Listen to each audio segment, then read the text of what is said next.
cho lầu liu bữa tình gì đó bữa có và phải sao tỏi đó chữ thôn như cháu bữa biển đó như quỳ nó đó như mà tế phiền po pun bữa hiếu tế yết nhung nó đó như thốt suy tôngว่าbữa cả hai taiแต่ว่าphải phùng bữa biển saiแต่ว่าbữa đóจะทำบมตู้นะข้างนอกสวยจ้ะนะเดี๋ยวบอสูตรแนทได้ว่าแนทเจนเดี๋ยวนี้โทษเดี๋ยวโทษความสวยปุ่นตอนเฉียมไปอีสานเดี๋ยวนี้บุญเนี่ยก็สวยเมื่อก็ยาวนะให้เตตั้งเดี๋ยวนี้จบป่าเลยปลายว่าเนอะบุญมีจอมบุญเนี่ยบัวเนมแทกยินได้แมงว่าสก็ให้เต้าสมไม้บัวปุ่นดอนนะโทษบัวหรือว่าแต่โจแต่ปุ่นบัวเดี๋ยวต่อจุดจวนไม่มาไม่มันห้อยเนี่ยอุ่ยเนี่ยบัวมันห้อยละหายเนี่ยเดี๋ยวนี้ห้างนอปุ่นดอนเต้นน้ำต่อโทษบัวบัวเดี๋ยวจะมีว่าโทษบัวนะอีเหมือนยัวเตะยำกุญยัวอย่าเสียเตะเนี่ยหรือว่าไม่เตะมีมือต่อยำกุญเหนียวแต่ว่าน้ำบัวล่างเตะเสียฮะเยี่ยมบุกล่างเต็มไปละโทษบัวเดี๋ยวนี้ตุ้งกองว่าย้อนสุกันเตาเอาเมืองว่าคู่เฟียนนู่นแต่ว่าเมืองโตไฟชาเจนเมืองป่าจุงไฟเดี๋ยวนี้เดี๋ยวเมืองนั้นพวกกุญยัวนะเดี๋ยวนี้โซนี่เจ้าหลวงเนี่ยหนุ่มปั่นเพี้ยนปั่นเมืองว่าหรือว่ามาเตนะเดี๋ยวนี้สกีเมืองเดี๋ยวบัวกองว่านะเดี๋ยวย้อนสู่ว่าเยี่ยมฟาดบัวแต่ว่าเราอยู่ปุ่นบัวหิวตัวสกอห้างนะเยี่ยมเจียนะเตี้ยหางบัวมาต่อยาวใช่ไหมแทนวะเตี้ยหางนั่นจะทำช้ำนะบัวมีไหนก็ยาวซิสดูว่า PA system เนี่ยยาวเท่าที่บัวมาป่าเสดูว่าเยี่ยมตัวเจียนะยันน่าลงเงี้ยเยี่ยมบัวเจียนะมันมีอย่างคุณอย่างกองหวานเนี่ยนั่นเนี่ยโอเคปุ่นบัวหิวนะบัวกันดูว่าลิวเล่ต่อบุกันบัวตันน้ำหุยเซบัวอ้อยชาเจ็ดปวดสางเดี๋ยวชาเจ็ดเดี๋ยวนี้ตะกาวชาเจ็ดซิปที่โรงเรียนว่าเยี่ยมว่าสุนโตเมียนตายไฟเยี่ยมจุงไฟเยี่ยมสิกินไฟขณะสุดท้ายเดี๋ยวนี้ปุ่นบัวหลงเหี้ยวเนี่ยเจียดจิงเนี่ยเดี๋ยวนี้เงาสู่เมียนเงาสู่บุกันข้างนอกเดี๋ยวจะมีเดี๋ยวนี้อุดรคุณเหนียวว่าโซว่าไม่เสียวตายไฟหรือว่าก้อนทินหุงสาวเมียนว่าบัวหลงเนาะเดี๋ยวนี้พิอาดอนมุตมิงเดี๋ยวว่าโตเก้าละหายกองเท้าเดี๋ยวนี้ทินหุงสาวเมียนฮิตุบุหับสุฮิตุทินหุงสาวเมียนลงเนี่ยเหรียญเตเดี๋ยวว่าญาตินั้นในฝูงปีว่าตรงหัวกรเนี่ยกู้เฟียนกงแต่ว่าจันหวาวแต่ว่าทินหุงสาวเมียนไปเยี่ยมจันหวาวแต่ว่าเดี๋ยวว่าเสียบเย็ดดอนเสียดอนตัวฝุ่นนะเสียดอนตัวไฟเสียบดอนสปินบัวละดูก็เสียดอนเดี๋ยววันนี้เปิดเล็งว่าบัวพูดกระช้ำไหนที่หลังเปิดน่าเซฟเวดว่าตัวหัวกรเนี่ยคู่เฟียนโกงไฟตัวหัวกรโกงกุญเหยียมาช้ำเนี่ยตั้งป่าไฟยังดอมไฟด่างบุญว่าเรียกโทษบัวว่าตัวเมียนเดี๋ยววันนี้ตรงบัวมีซอฟช่วยจะหัวphảiជួយใช่ไหมว่ามือชอบช่วยว่าเนาะโทมบัวต่างว่าphảiช่วยเนี่ยคาวสเลอร์แล้วยุ่งบัวสก็บัวมีซอสจะช่วยมีนะเดี๋ยวบัวก็โอ้จะจัดนี่มันเป็นนะจะจ่าคาวสเลอร์จ่านั้นจะอะไรเยอะนะโจ้phảiช่วยเปิดชาวองค์เปิดเจ้าว่าจริงๆเลยกงเมียนจะจ่าแต่phảiช่วยไม่สิ่งเป็นนั้นจันไหวไปแต่ซอฟนี่ขณะเจี๊ยเนี่ยบัวมิงบัวเนี่ยฟูนกว่าฟูนไฟบัวช่วยไฟนะบัวตั้งว่าตัวเก่าหมากนี่ก็ตัวคาวสเลอร์นะปุ่นหิวมีตัวห้ามน้อยจิมิงเดี๋ยวเนี่ยอีสานนั่นใช้ก้อนตะปุ่นบัวจวนมิงจะโหว่าไฟฮิเตมบัวตะเกาโชว่าโทษตะเกาเหวมเต้าเดี๋ยวเนี่ยเต้าเดี๋ยวเนี่ยเมียนหมัวต่อยมว่าริชมอนด์จุปางว่านี่บุยเหรอนายตองบุยหิวล่ะมาเท่านั้นก้อนนี้เดี๋ยววันนี้ยมจะเดียบยาวทุกปุยหางหิวเมียนอย่างมากก้องว่าเดี๋ยวว่าบัวตะเกามาการทิ้งหุ่นใส่ทิ้งยุ่งทิ้งโจตัวเนี้ยทิ้งปุ่นนี่หลง nó hạ lông tận ham bùa nó em cho nó phạm kên mìnhนี่จะโหเท้าอ๋อที่วงตอนนี้มิงโดยมีคุยยำยี่ตองอย่าพูนบัวปุ่งเหี่ยวนายโดยนี่มาเหี่ยวไม่เกวียนนี่แต่เหี่ยวสุเสียวอ่ะยามริชมันจีปางน้ำบุยตู้เนี่ยโดยเกิดเหตุนู้นแต่มีหมดแต่บุยยำกันน้ำจีปางตายแต่ว่าจางเท้ามันตายเหี่ยวนะอ๋อนายเหี่ยวเสียอ่อนจางตอนฮะนายต้องchàng lồng chiến nhé chàng chiến ok nó sẽ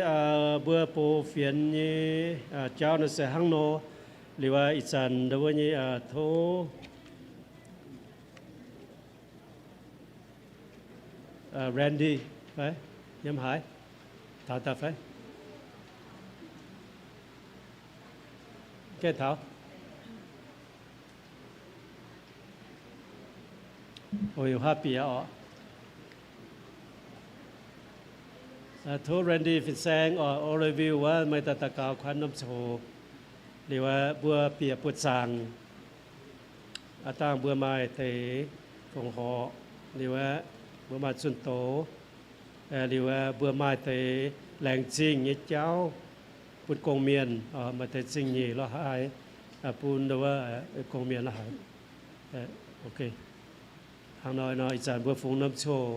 โทษเจ้าสิ่งนี้ต่อบัวRandy Phin Sangตะกาวเรียนบัวเปียปวดสังโทษจุย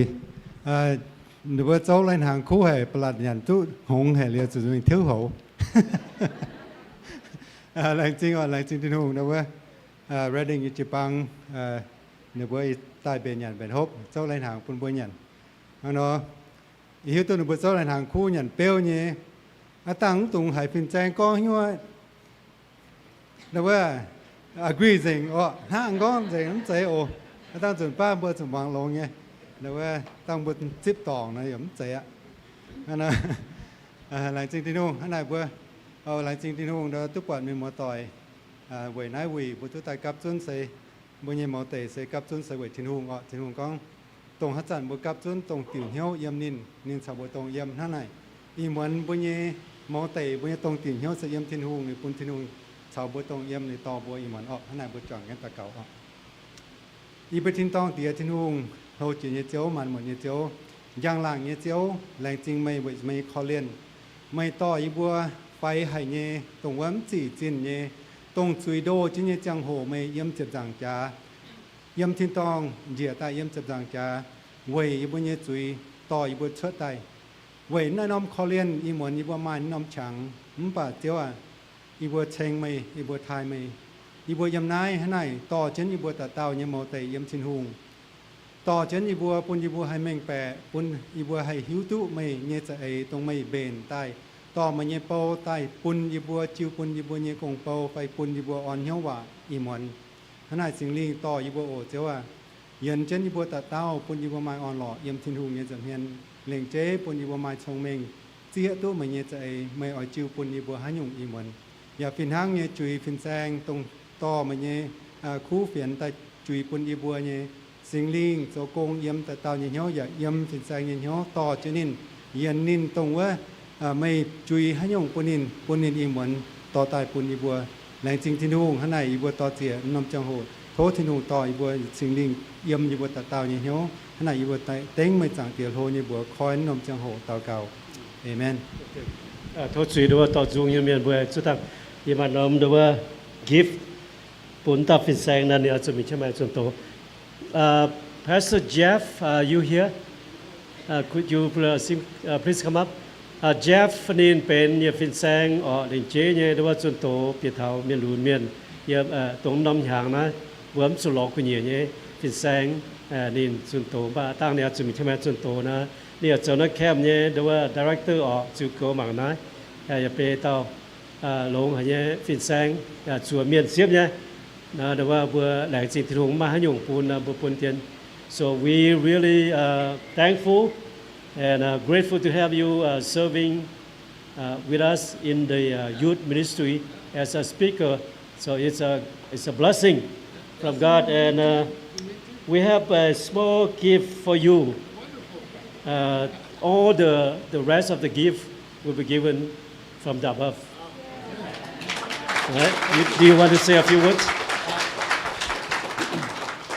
Just it's been a privilege to get to know your teens and present the gospel. God has given us this property, but it's His property, right? And we want to be faithful stewards of it. We want to share God's love for teens, anyone who steps foot on this property. We want to make sure they know that God loves them and that they can have life in Christ. And so it has been our privilege to host you, eat your wonderful food. It's very good. And I'm now a big fan of mustard greens. I love it. Very good soup. Yeah. So thank you for letting us host you, letting me speak to your young people, and all the glory to God. Yeah. Thank you. Thank you. God bless you. Okay, anh ấy sẽ vừa đó, phụ nữ tỏ vừa bữa sáng nghe đúng không? Quan.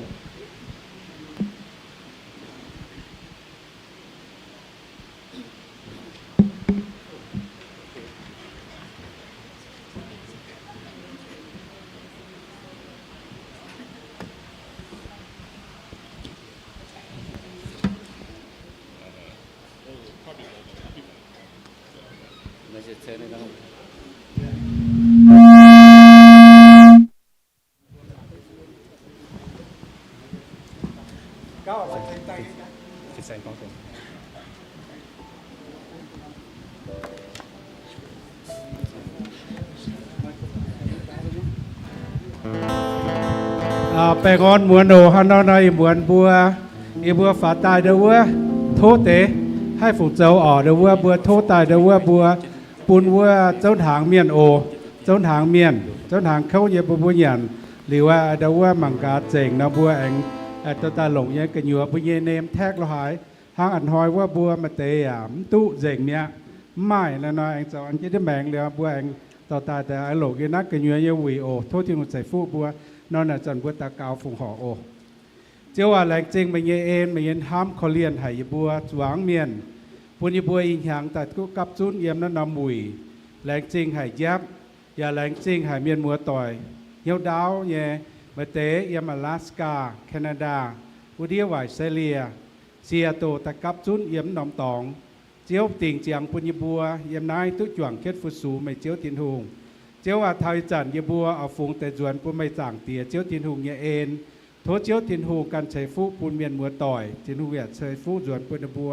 แต่วันบัวปุ่นจวนเย่ทินหุงอยากปุ่นจวนเนินบัวโอเจ้าว่าจันยบัวหั่งนอเตาเกาฝงห่อเต็งเจ้าสุญญบัวเอเมนก็ฮัตตาปุ่นเช็คเลยเราเฟีย YIDGO เช็คอย่าตู้เย่ YIDG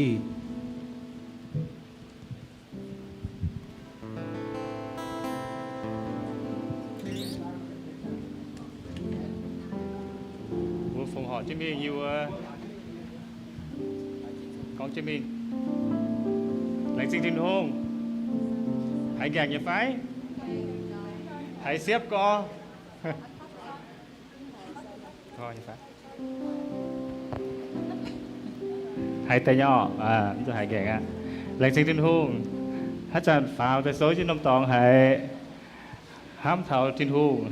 sinh yên kênh vuaทินทุ่งกินบัวตายได้สเกงบัวหองหายเยเสียงหัว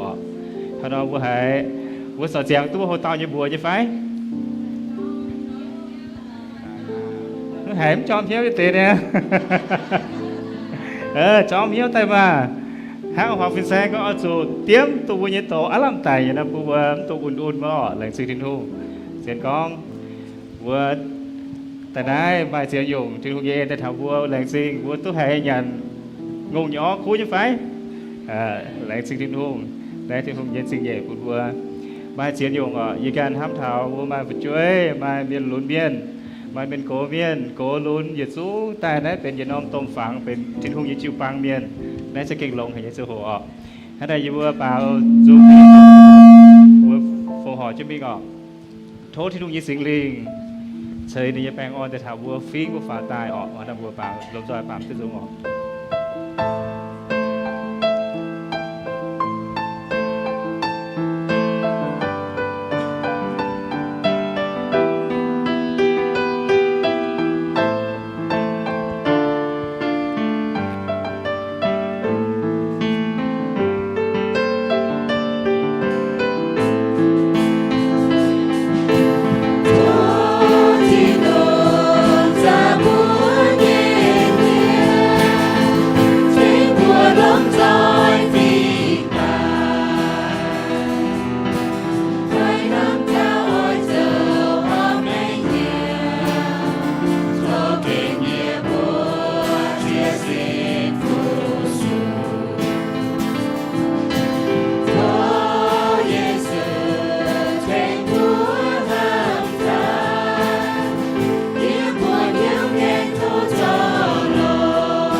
làn như hiếu choàng kiến phụ sủ bên siêu thiên hùng mai chia dùn búa màng quả thiên hùng chế tai nhé lệnh chế búa càn tiểu mình có thiên hùng dây hám từ hải sắm từ bùi nhẹ màng búa màng xuất cái nhẹ kèn khá đau quạt điáng quạt há quạt thế quạt bò hoi đấy tiểu mình có thiên hùng dây hám mai hay nhung phơi tụ bùi nhện tao siêu thiên hùng ngọ thiên hùng dây hám sẽ kèn sám hải cho bùi nhẹ màng ngọ mấy mai hải tao hám bùi nhẹ siêu thiên hùng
thiên thu hám hay đủ đĩa miền sinh rõในเดือนตอน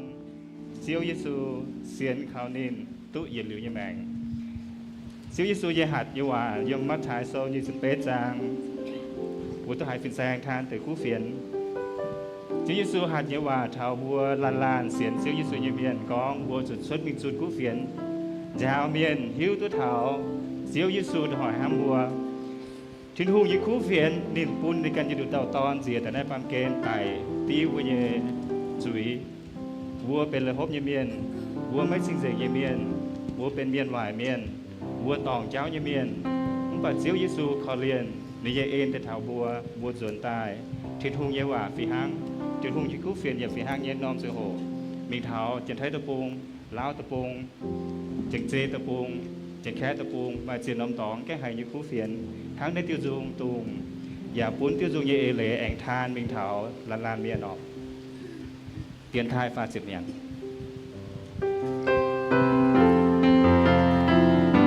chúc bố lung do như xin báo tiêu dùng sinh như xin thôn bảo sẽ có tàu cá hải xin mới là luồng hết là vừa tuổi nhận tôi nhỏ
Sẽ Thiên Hùng yêu làng chính mà nhẹ hám bởi kín yêu tài tụng canh chạy lù chạy đau như sương hồ bởi tung hiếu tôi yêu lộ hoa yêu yêu suy yêu bùa đĩa yếm sa tàn yêu bùa đĩa yếm lê lạc yêu bùa đĩa yêu làng chính Chúa Giêsu Kitô tốt tài yếm tiền tình trả mới lo bọt yêu bùa yêu làng chính mà nhẹ hám yêu hoi mới to yêu bùa Giêsu bên bên nam như miền tại số trên nơi nọ bùi bên như nóm phẳng hay là giang số tôi con thảo màn phiền miền ở số trên bên như dần miền bài xanh mày yêu mai chia dùng hoàn miền yêu bên tình lại như miền mà chia dùng yêu mấy mong mà siêu thùng yêu hòa yêu thui bồ yêu mấy diệp chúa yêu nằm héo bây giờ làng chính mày yêu tai thảo nai yêu tô hài mà yêu cú phiền thố chiếu như sinh ly anh chom như bây hiếu pháo tài thố mà như sinh ly phi như bây hiếu thố chiếu như su Kitô chơi mà như phú tao lan miền phụ chuối miền lùn miền tao miền tô hài chiếu như cú phiền thố mà như sinh ly phi yêu ruột tai lò mày Chúa Thiên Hùng yêu làng sinh mà vậy ham yêu ở làng căn lồng mày thảo mẹ em ruột tai ship yêu lan miền mình lo mày làng sinh Chúa Giêsu Amen buổi làm do nhé bảo buổi như họ tao xuống gọi cho hiếu tai mà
Yes, sir. Wait a minute.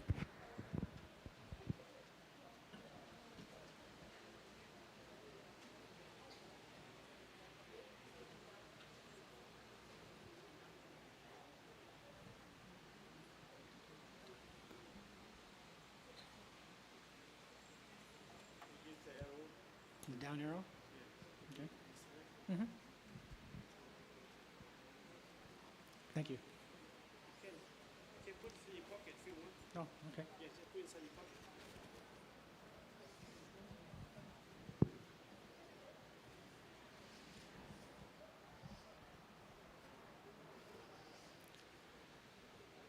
Before I came up,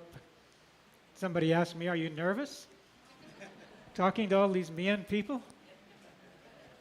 And I said, I'm no more nervous than when I walk into a Mian village in Laos. And I don't know who I'm going to see. So I walk through the village.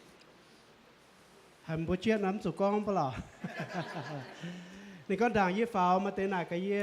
cần gì như phá nhớ tổng tiền phá. Bà hát thảo nên rồi là cuối tôi chào con miền quá tại nên con hát tại ham nó bao lò. Hàm bố chết đến chào mong. Because I've recorded testimonies from many of you and taken them over to your relatives and friends in Laos. Ý tôi tỏ bữa chia lan miền xám nha sinh kín yên ai tôi bún in tỏ chuẩn pháo lào cuối yêu bún bên miền mũi yêu muang. I want to see who I'm talking to. If I've recorded testimonies in your church, maybe even from you, raise your hand. Bữa hát tao tôi bún lên sinh kín nên nó xuống phải bữa bên mà cá nào. Oh, not so many. That means there's many of you who still have the opportunity for me to record you. Nàng xăm và xuống bún nàng xăm hắn ta yên tôi chàng lông em mà chia tạo tôi siêu bên nhà sinh kín. Let me first introduce myself. Giờ thô con tự tiền bún bữa hiếu thầy cần. Yene bua hio wan on. Liên hiệu hoàn on. Yeah. Yene ao yene bua hio fei fin. Ye áo ye bữa oh. My wife's name is Fei Fin. Just chạm cái đi ọ. Ye mai ye i bua bie tao phu tuệ. I have 4 children. Ye tao si ấy. One daughter.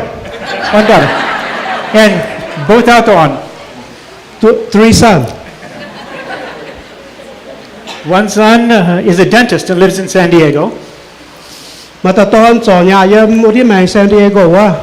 One son is a pastor and lives in Wairika, California. Mà ta tôn cho phin sang yếm Wairika, California đó na. Another son is a pastor and he lives in Lafayette, Louisiana. Mà ta tôn cho phin sang yếm Lafayette, Louisiana pung wa. And my daughter is an English teacher and she teaches English in Shenzhen province near Hong Kong in China. Ye ye xia cho phin sang giáo và yếm Shenzhen Trung Quốc wa. We first became involved, my wife and I became involved with working with Mian people a long time ago. Yi bữa im hoang yi chạy nhau chỉ còn chào bữa yêu miền chiêu thông cho công. The pastor last night asked, I get you to guess how old he is. You can guess how old I am. Câu này cả bữa trai mà cái này tôi bữa tiền hàng. Is there anyone here who's more than 80 years old? 80? Mà tao giờ này tôi biết tiền hàng pha máng. Oh, Okay. 1, 2, 3. Mà So- yêu tao. There's only 3 of us who are 80 years old or older. Wow. Bây giờ nhà phò mẹ phun ta kê mày khá hạ ọ lấy chi phiêu. And we have been working with Mien people since 1986. Chỉ còn ye xin chưa bé bé zu luo hàng chào yêu miền cho công. How many of you are in your 40s? Bữa tao yếm phê tiệm hàng ye tông. 40s. Several. Okay. Well, you have many years ahead of you to still work for God. Bữa trời mày miền luôn miền xám ye cho chiếu ye công. Never retire. Mà hai tình công. Always be telling the wonderful news of God. À chủ cho trên chiếu ye khu phiền bún xuất cho mình. You know, in our neighborhood, we picked up little children with darker faces than we have, and we brought them to Sunday school. Yếm như bây giờ làng trông con nhua như bữa mình ló to phải chơi phải miền mùi cao chiết tê là buôn tê to mình như kinh sâu họ. And they didn't speak our language. Là bữa giờ cháu con kêu thông phiền hang. And we soon found out that they were from a country long, long away. Như bữa tôi hiểu tôi con là bữa giờ tiền nào của cô hành nhẹ tòng tài. But before long, C.W. Calloway came up and helped us start a Mien church in Reading. Đảng chỉ conว่าphiên sáng tia C.W. Calloway tài to là bữa thầy luôn sẽ chịu bang yếm Reading. And Gao Meng, William, and Nai Sang came up often and with their families to help us get that church going. Cháu phiên sáng quê chun quê liêm bữa cháu chân phiên sáng tia bữa cháu chế pháo chế là bên nhà chịu bang yếm đào. And right now we call the ministry that we're involved in the Bridges Ministry. Ít dần như bữa tôi hiểu xuất bữa năm cùng chiếu cho cùng hiểu trả chiếu nha cùng. We think of a bridge between the western side of the United States and the eastern side of Southeast Asia. That's a bridge across which we can take the good news. Thì nó mới lấy xe hao giờ tiêu chiếu tôi trả giờ nay mấy của mình tháo chìa bố bung lô tập bung cái tỏngว่าออก. So for many years we carried recorded testimonies over to your relatives and your friends, mainly in Laos, some in Thailand, but mainly in Laos, recorded testimonies where you told your relatives why they need to love Jesus, why you love Jesus. Ấy bữa tôi tao khu phiền yếm bữa chỉ lan miền giờ nay mấy của siêu chìa nha chính kín tao chuẩn về miền múa tỏi yếm Lào của Thái của than tháo vềให้tiêu bữa đằng ham thiên hùng bún tế chính kín là bún hoa tháo. And almost every time we sat down in a village, it was not just your relative who listened, but there's usually a crowd of maybe 10 or 15 people gathering around and listening to somebody from America who loves Jesus explain why they love Jesus. Ý bữa tôi chuối chun yếm giờ nói nom láng mà chiệp ta lan miền nhé tòng cặp chân choàng kiến hoàng thảo bữa tôi siêu tại nhé chính kín con thảo về hết tiểu bữa giờ nay miền ham kí tụ chế su nhiều.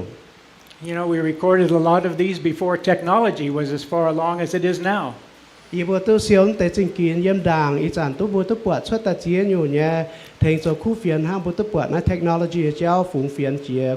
tôm khoai nhé nhiều chạy. I remember recording a testimony from some Khmu people in Santa Rosa, California, and taking it to their relative over in the southern part of Laos.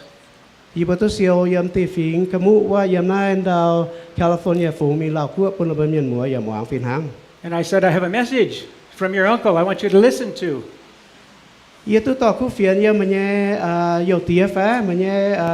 miền múa tại bún bông hoàng. So she politely listened while her uncle explained to her that he needed to become a Christian and why it's so powerful to be a Christian. Em tao nhé chúng hoàng xia nhé dầu tía phá tôi than thảo bún niệm hoàng thảo nám chiếu nhé dạy. And she politely listened, and then she pulled out her cell phone and called her uncle. And all of a sudden, his face is there. He's right there live. Em đi cho lồng nổi nhé hoàng cháu nằm cho hồ chót này phone xuất tài hiểu ta này dầu tía này yên nay cháu con sẽ cây hoàng vậy em mà kéo tam hiền mùi. And I thought maybe I don't need to record these messages if people on their cell phones can talk to their relatives even in villages in Laos and Thailand. Mà như thế nhiều yên ham tay chốn chủ hana siêu bôi chú nhà chính kiến tại phủ mình bún bữa chú hạt chú thông như này lồng phone này. But how often when you talk to your relatives over there, do you tell them about Jesus? I think I still need to be taking your testimonies when you tell them about Jesus. Bà buồn ham cả bây giờ trên hồ nó mà chàng tôi đã chàng tôi chào bên mình mùa tuổi cứu thông yêu năm cúa tôi trên hồ ta suy trước hiểu mình sao lâu con tham tay yêu sọ cho siêu bên trên kín tại tỏ cho mình bùn làm muang nha. Well, I want to just leave you with not leave you, I want to give you a challenge to take with you when you leave the mountain later this week. Yeah, buồn tế bùa đấu mà cả bùa ở chỗ chỗ nhà cô nhà nay mình to mình thảo yếm nom tập trung pháo bông pháo tòng yếm nha than bùn muang. And I want the experience that you've had up here in the mountain change your life. Think of some way in some of these messages and some of the songs and some of the things that have happened that will really change your life. Bữa trưa ham cả tôi bút bảo xem chiếu giờ nay muang tôi hại nha tóm tê tâm cả ha nói chế hay to quái thiếu bên nhà mạng. So I have to think of one of my favorite parts of the Bible, which is in the book of Romans, where it's, go ahead. Giờ ham thảo tôi nói như kinh sâu giờ nói kinh sâu nói yếm lâu mà sâu. Where he says, I urge you, brothers and sisters, in view of God's mercy, to offer your bodies as living sacrifice, holy and pleasing to God. That's your true and proper worship. Do not conform to the pattern of this world, but be ye transformed by the renewing of your mind. Then you'll be able to test and approve what God's will is, His good and pleasing and perfect will. Yếm nói kinh sâu lâu mà sâu trên nhị trang tại yết mình thật nhị yếm nị tổ thảo yếm bùm nhân hòa nị có yếu thiên hung đồng nái khó liền bùa yê chiều thố mày bùa gió can phụng bùn thiên hung tháng chìa nhé cái nái nó bà mai mèng nhé sinh dành nhé tông nín ăn hế nhé cái nái tháng nái cháu xây họp nhé quầy chiên nhé chàng thiên hung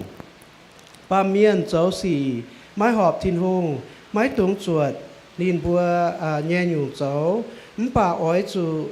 bùn thiên hung quái dành mày bùa nhé hiếu chào hám nhé cháu tu xiang mình chế tháng nái mày bùa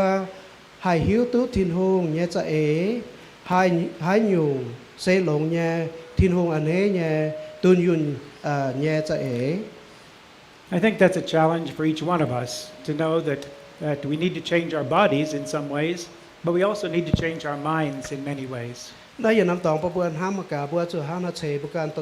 tao ta thiếu thảo bây giờ ham nhé chạy sản nhiều hàng yên bây giờ mảng này. So please be thinking about that during the next few minutes as I talk. Thôi buồn ham trên này mà cao ô giờ này mi ý gì năm buồn này giờ con này buồn ham cái này nó thành bữa trọ bữa can. Let's go to another scripture in the book of Revelation, the one was used by the pastor who spoke last night. Bữa mình yểm kỳ sâu giờ này là yang sâu ta phàm trang sẽ nhị chỉ giờ hoa mà ta phiên sang giờ con thắm tại kỳ sâu. It says, I know your deeds, you're neither cold nor hot. I wish you were either one or the other. So because you're lukewarm, neither hot nor cold, I'm about to spit you out of my mouth. You say, I am rich, I've acquired wealth, I don't need a thing. But you don't realize that you are wretched and pitiful and blind and naked. I counsel you to buy from me gold, refined in the fire, so you can become rich, and white clothes to wear, and salve to put on your eyes so you can see. Those whom I love I rebuke and discipline, so be earnest and repent. Here I am, I stand at the door and knock. Anyone who hears my voice and opens the door, I will come and eat with him and he with me. Kinh sơ yếm là yang sơ ta phàm trang sẽ yểm để thanh nhị sẽ yểm nên tổ lưỡi chân hòa bùm yang hòa có hiếu tu mày cháu nhé công hiếu tu mày mái chòm và mái nám phế tu mày chòm phai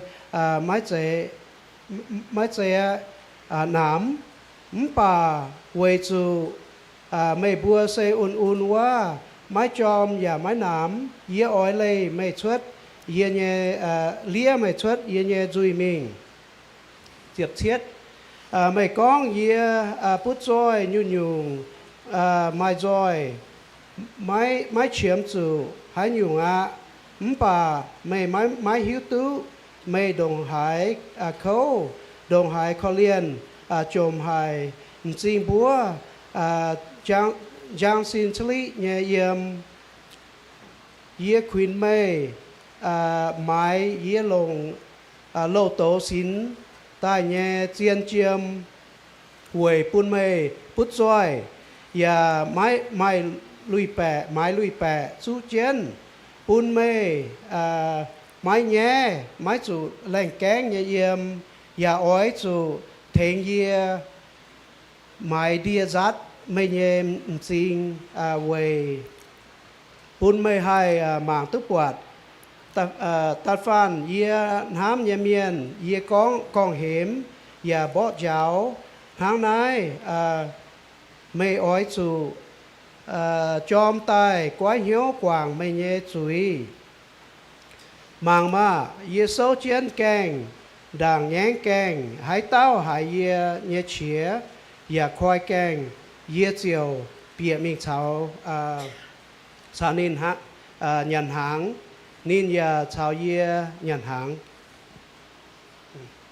So I ask you that question. Think about that as we sit here together for a few minutes tonight and ask yourself, are you only lukewarm about God, or you really have a passion for God? Bộ cho tận ham, isin ham puan na cho tận ham mà cả bữa cái un nha về chiếu và cái mà hiếu chom cho tai về quân chiếu thiên hùng.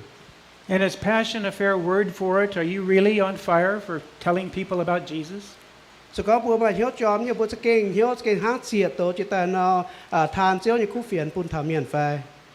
You know, I've met several of you since I've been up here at camp and enjoyed talking with you and learning about you. Ye ta quang bữa chăm tao ya nai quỷ nai chăm bữa con hòa ya tu long cho hồ chăm bữa chư thông long hành nha hiếu thảm bữa. Some of you come out of very, very difficult lives, and some people are going through difficulties now. Bữa mà tế tôi yếm anh như chàng khâu như cho hồ chia tay ý ra mà tế bữa ya tôi yếm chân năm cho hồ phiền hang nha chả khâu như chàng. But almost everyone here professes to be a Christian. Mà bữa một lần ya nai con bữa sẽเป็นกิตุเมียน. And that's what gives me a passion for God, is when I look into your eyes, I see the eyes of God. And I say bây giờ thì bây giờ hiếu chom chia tay tức quần bữa màng bây giờ sinh tức quạt thảo chiếu thiên hùng. No matter how old or young you are, I know if you love Jesus, Jesus shines through you. Cuốn bữa nhà chế đồ hài cổ phải luôn phuôn ham kitu Giêsu nhiều nên ham yếm bữa hiển xuất. So how do we develop a real passion for Jesus? Bữa hắn chế bữa cần chia tay cái mà hiếu chom như vậy pun kitu Giêsu. Let me make a few suggestions. Giờ pun ý kiến nhiều sẽ lệ bữa ham cả. I think we need to bring God into our daily activities. Bữa số to chiếu thiên hùng biệt thảo bữa yếm bây giờ trang mèn hoàn hoa như tôi vui nói sẽ chẳng này. By that I mean, as we go through each day, ask how we can make God the center of our daily lives. Em nói bữa ham thảo tôi buồn hoàn hoa yếm nói sẽ chẳng như hồ. Bữa số to chiếu thiên hùng tại yếm bây giờ hiếu bữa đồng chẳng. Rather than wait for God until we have somebody in our family who is sick, or perhaps someone has died, or a child is injured, or something else of that nature. Cao lông tế bữa đàng bền tại pun chiếu thiên hùng chào bữa yếm bây giờ mèn to bữa đàng tùng bữa quang chủ bây giờ phải chuối phải nem hoang tỏi mắm lồng phải tùng chiếm chủ chiếu thiên hùng như chẳng qua.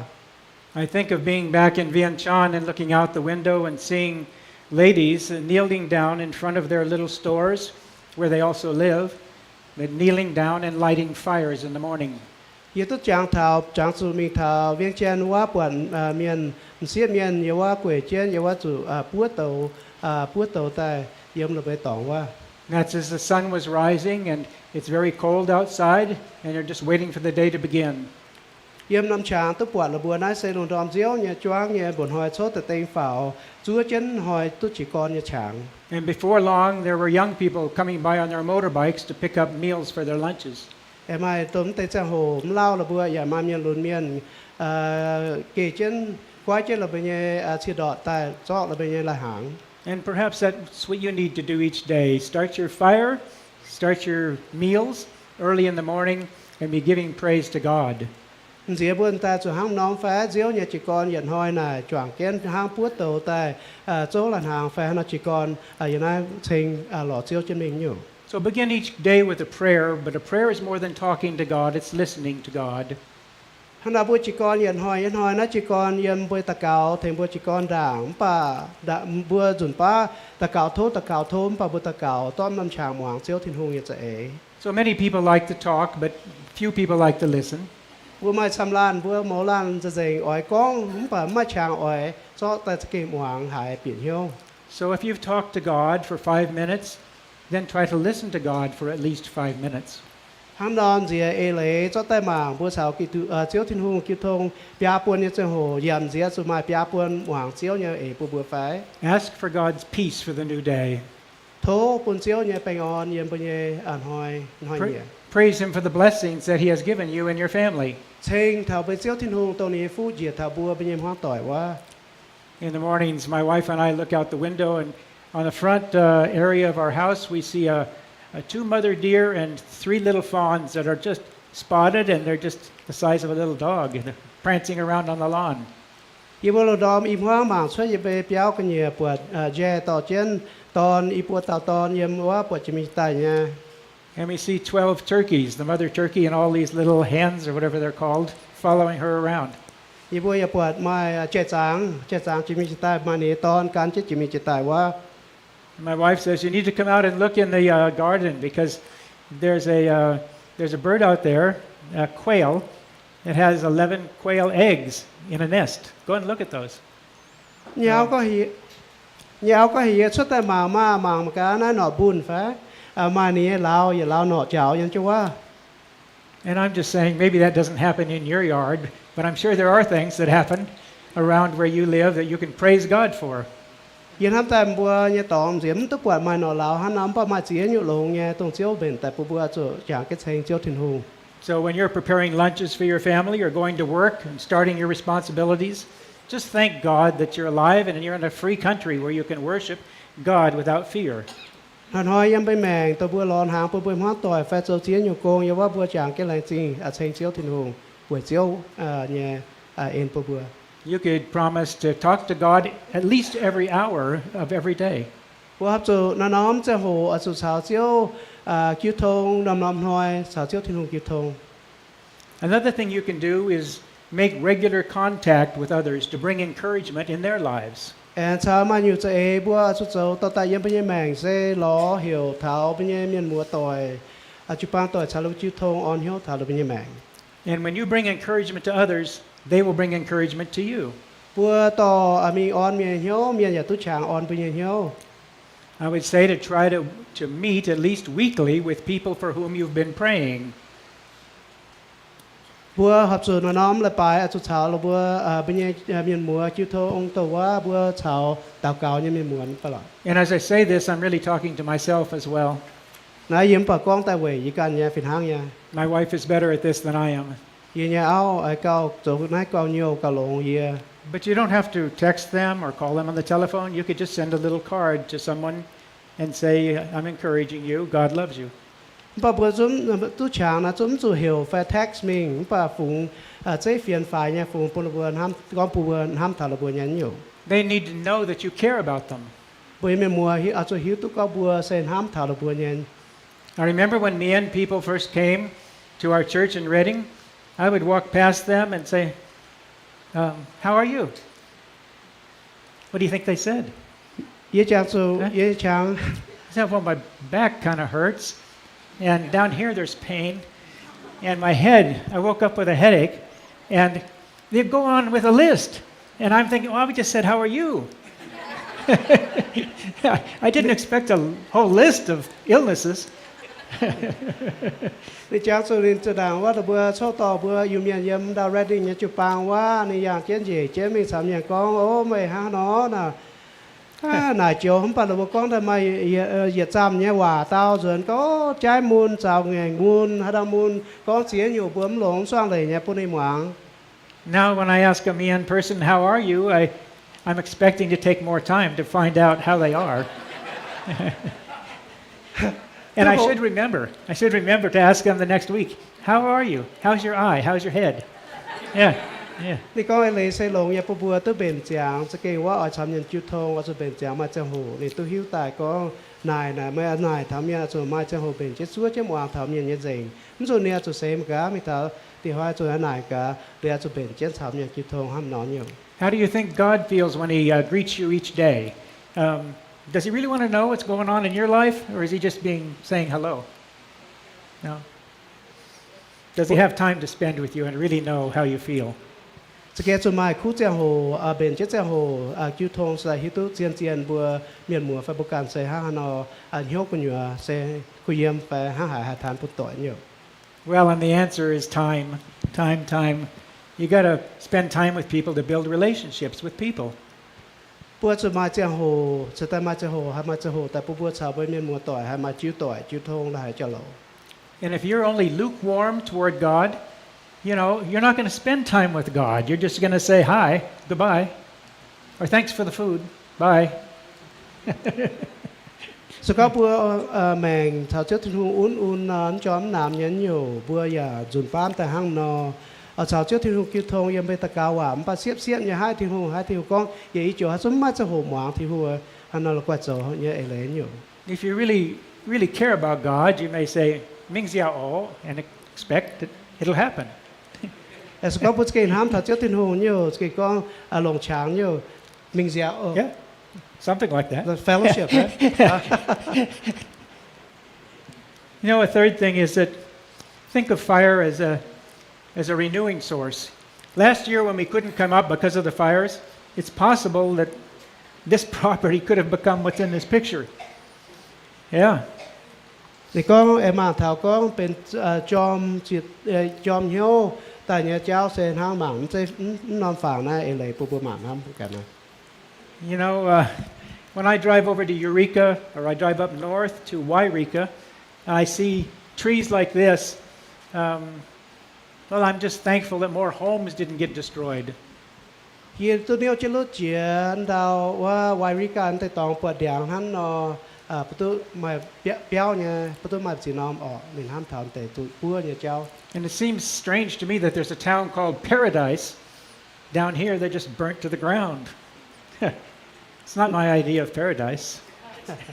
ในกองต้นห้ามถามห้ามปุ่นหางจางหางไฟจิตายว่าบุมานำมงมานำหลังได้เหี่ยว Paradise ว่า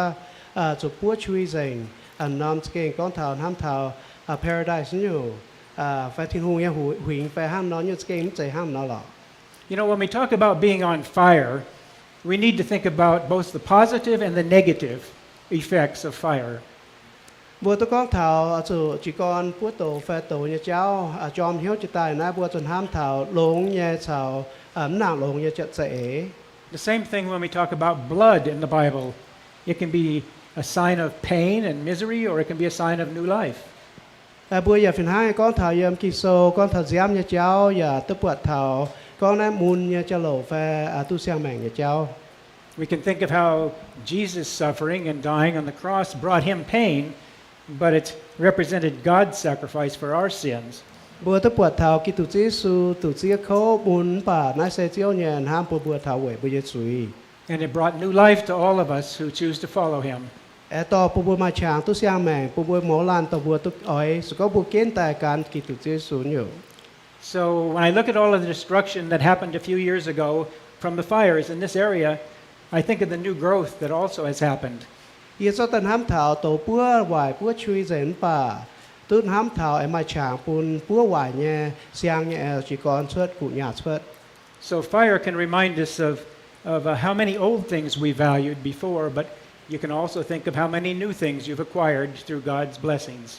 ปัวอยากจะตันห้ามกาปัญญแมงตรงก้อนถาวจอมเหี้ยวจิตาเจียจางแก้มาโตยังเป็นเหี้ยวจอมอย่างนั้นตรงปัญญโลแมงนี้มาเจียอยู่ตรงผุยต่อยอย่างนี้นายหอบจุ่มเสียหันนอปูนปัวช่วยใจมีปัวมาเสียงเนี่ยจะช่วยยังเป็นแมงยังเป็นเหี้ยวอยู่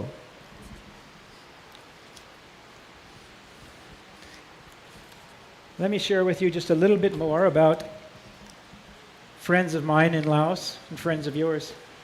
นายเสียเนี่ยเจียวต่อยคู่เมียนเยี่ยมหลักคู่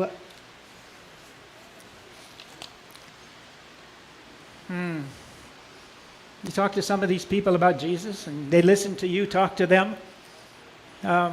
They don't want to hear Mike, okay? This white-faced guy, this Falong. They don't want to hear a Falong. They think Tin Hung. Now, Western God, not a God for Laos, not a God for for Thailand. That's a Western God. Well, you show people like this. That's Phu Vong's sister over up in near Mong Sing and Udam Sin, listening politely, but got all dressed up to hear the message about Jesus. So that was special to me. These other two ladies, they were getting ready for a wedding. They were going to a wedding, but they took the time to stop and listen to some of you and a recorded message from some of you talking about why they should be Christians. I wish I could tell you in every case these people immediately made a decision to follow Jesus, but they don't in all cases. But they always greet us graciously. If I have a message from you, okay, I've never gotten turned away. They always greet me and give me a bottle of water or something else. Sometimes they even invite us in for a meal. And they don't know me, but they're always so happy to listen. And there's usually a crowd of people around also listening. And so your testimony to one person you know over there is being listened to by many, many people. Sorry, I talk so long. Giờ hiếu triệt rồi ha. I said I wouldn't do that. Oh, that's okay. Giờ tôi bị thảo lão cua mảng mình tề cua dẻo tỏi giờว่าถ้าหมางถาไปถามเตยสิมสิตอนเป็นเจ้ามีเจ้าสิงจานจะโหยี่เตาจานฝรั่งแฟจานอเมริกามีทอเมียนแปะเนี่ยย้ำผุยว่าเราบัวหน้าตัวอ่อยหมางเนี่ยหวาเยกันฝีเมียนแต่ทนายป่าตมบัวเซียวแต่เนี่ยจิงกินยี่ตอนมีถาวว่ากุ้งเราว่ามาโกงแต่เจ้ามีเจ้าสิงจานป่าเจ้าเจ้าโหแต่สวยเจ้าหมางบัวเนี่ยจิงกินตรงยี่ต่อจะมีทานปลาบัวอยู่ You know, earlier this year I met a man in Ban Bung who said he couldn't attend church, but he is a believer because he's afraid that his family members would make him move out of the village. That's not an unusual story. You probably know that. That sometimes the families, it's not the government, but it's the family members who say, hey, you're no longer welcome in our village. ยังมีถาปามพงน้ำหลังมาตำจ่าเมียนนี่อย่าว่ามันแก่สิปัวเจียวป่ากองเถาเสียนเจียวอยู่ย่ำอยู่หลังย่ำอยู่ตะปุงบัวตู้หายตายมาเจียเตาสกอนี่กวาดเหี่ยวจิบเจียวอยู่ระเบิดหลังจงเมียนบัวต่อยอย่าหันตันหันเฮปุ่นย่ำอยู่ย่ำน้ำหลังจ่าย่ำ And a while back I sat down with a lady in a village and I explained to her about Jesus and she listened to the recording and she started to cry and she says, I really want to be a Christian, but I can't because my children are employed by the government and they will lose their jobs and the land on which I grow food for my family will be lost. เยี่ยมตาปวงตามเสียเมียนนอยว่าฉันกิวทองเถานินจุเยี่ยมจุชวมวยยี่อ้อยเสียนเจียวเยี่ยมปั๊มให้ไว้สู่อีเนี่ยฝช่วยเทงจะโกงเทงหงจ้าจะโกงอย่าไม่แกงจวงไม่ดีสกอเยี่ยเสียนอยู่ระบบยี่โกงน่ะจะให้หันไม่แฟร์สามารถเสียนอยู่จุกวางเจ้า There's another man who said, we would like to go to church. My family, we're all Christians. But we can't go to church in the village because my father said that if we start going to church, he's going to get an axe and come into the service and start chopping up people. มาน้ำลาไม่ทำมาตามเมียในก้องยี่บัวเสียนเจียวเนี่ยหรอมป่ามาให้มิ่งละป่ายตองโจเชงเจียวมิ่งนะนี่แต่ไฟก้องถามาเมียนเอาในหลงโป้เอาพี่อาหะระเบิดอยู่ I sometimes tell people, even though you can't openly profess that you're a Christian and participate in church activities, you can still be a Christian. If you've accepted Jesus in your heart, you're a Christian. And so live as a Christian, being kind to your neighbors and very helpful. เยี่ยตัวทานถาบัวถาระเบือเสียนเจียวเนี่ยเมียนยังไงกุ้นก้องบัวห้าเก่งปุ่งควายเนี่ยก้องทานเจียวเนี่ยคู่เฟียนปุ่นป่าสกอไปเหี้ยวเก่งเสียบจ้วเนี่ยจีบหรือเจ้าสูโจไปเจียวเจียวอยู่ไหนฝนแต่ลงเนี่ยแต่ห้างนอนมิงอยู่ When I see your faces, I'm seeing the faces of your relatives. I really am. That's what gives me a passion. Each person I look at here, each person you can probably see your relatives' faces too, where they are in countries so far away. And most of them don't know Jesus, right? So that's what gives me a passion because you can help them become Christian. ยี่ปวดบัวอย่าล้านยี่ล้านเมียนยันเห็นมวยน่าจางเถาทำไปเมียนมัวเยาวนางคั่ว hắn ta buồm pa phiền hang nhẹ hắn thả bê miền mùa như nó cuộn nhẹ hắn nó tức quả hắn nó thành xây này hiếu chom chỉ tài ở chủ dầu chiếu nhẹ cùng than chế mình nhiều. I read this scripture before I went on my last trip. I thought, well, maybe I'm doing something, I'm not doing the complete thing I should be doing. I long to see you so that I may impart to you some spiritual gift that make you strong. That is, that you and I may be mutually encouraged by each other's faith. Đang như bây giờ cùng tổng chỉ tài dùnว่าช่วยคั่วเยี่ยหมางเยี่ยมกิงโซเยี่ยมโลมาโซแต่ยัดจางเสียบยัดมีทัดเสียบเยี่ยมในกองเยี่ยสเก่งอ้อยปวดหายไม่บัวไหวปุนไม่บัวตุสิงลิงแย่สิงหยี่เจียวเถงไม่บัวเสียนเก่าเห็นเยี่ยกองเยี่ยเซไม่บัวตุปวดเยี่ยเยี่ยเสียนฟิล์มเยี่ยอย่าตุปวดไม่บัวเยี่ยเสียนฟิล์มล้านเจียวเถงล้านเสียนเก่าเห็น So I realized that I should not only be taking your testimonies about how you love Jesus to them, but I should be bringing their testimonies about how those who are Christians over there love Jesus and are following him. Màng há yếm kinh sâu tu chàng hám thảo tòm bây giờ chính kiến mình than phun ốp pu nhẹ hộ tu xiên tu xíp chiếu yàn hám tu có số ấy to là bây giờ chính kiến duẩn pu buồm pu nhẹ tu hiếu thảo chạy bu chỉ tài. So on my last trip, we went to Saisambum province, and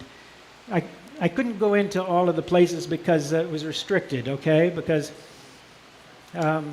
they don't want a falong in those places. So they're afraid that I'll be corrupting them, trying to, I don't know, build up some kind of political opposition to the government or something. But went to Saisambun, and they brought believers to me where I was in a little guest house. And I had them all sitting around on the floor, and each one recorded a testimony to me about why they loved Jesus and how they came to believe in him. Tổng chỉ tài tu mình xuất quốc rồi chiếu cho công rồi mình thảo mà chỉ năm tòng chỉ năm làng chỉ năm mông hai mình thảo bà này yếm như tòng qua miền tò xiên chiếu như miền tài quang này chiếu thảo là bên chính kín.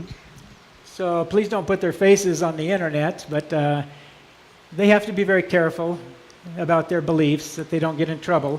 and not only with the government but with the fellow villagers. อันนี้ก็บุปผาระเบิดแต่นะแต่ปวงนี่เซียวระเบิดจิงกินแต่เมียนหมัวนะเห็นตัวอันปวดเหลี่ยมปันตัวอันไปฝังชวดอะไรเงี้ยว่าอินเทอร์เน็ตว่าจู่ใจถามว่าหงจาเนี่ยยาแฟระเบิดกันหลังโจมเมียนหมัวต่อยย้อมหลงปุ่นระเบิด And there's various places that you can go or I can go in Laos where there's still danger. We're still many restrictions. I'll let you go. Bản hám tại bữa mình tu mà chia khang tòng là bữa kiếm pun mình lọ mà chia năm tòng bữa chụp sạp phim thảo nhém bà học cho mình tu nhắn nhiều. So last time we went, my wife and I were both teaching English to people from the provinces who had come in to learn about Jesus. Tông từ bữa chia tay mình rồi như sao nhé áo mình chào thảo Anh Kít hòa em là bữa miền mùa tại thảo em tu hộ thảo Giêsu. And then and they were also getting Bible classes, but we were told don't come back and teach because out in the provinces their families are getting in trouble with the government. Là bữa mình thảo năm làng yêu quá giáo thảo là bữa quá nhà miền của bữa hiểu tu tất cả giáo về chủ yêu quá xiên nhà miền chủ quang chủ hỏi chủ khâu. This house is one that got burnt down because the people who lived in it they were Christian people, and that's the reason they got burnt to the ground. Năm béo bố bọt mảng cái này là bố chủ búa chui mẹ bố chủ tính béo miền chip xiên chơi su.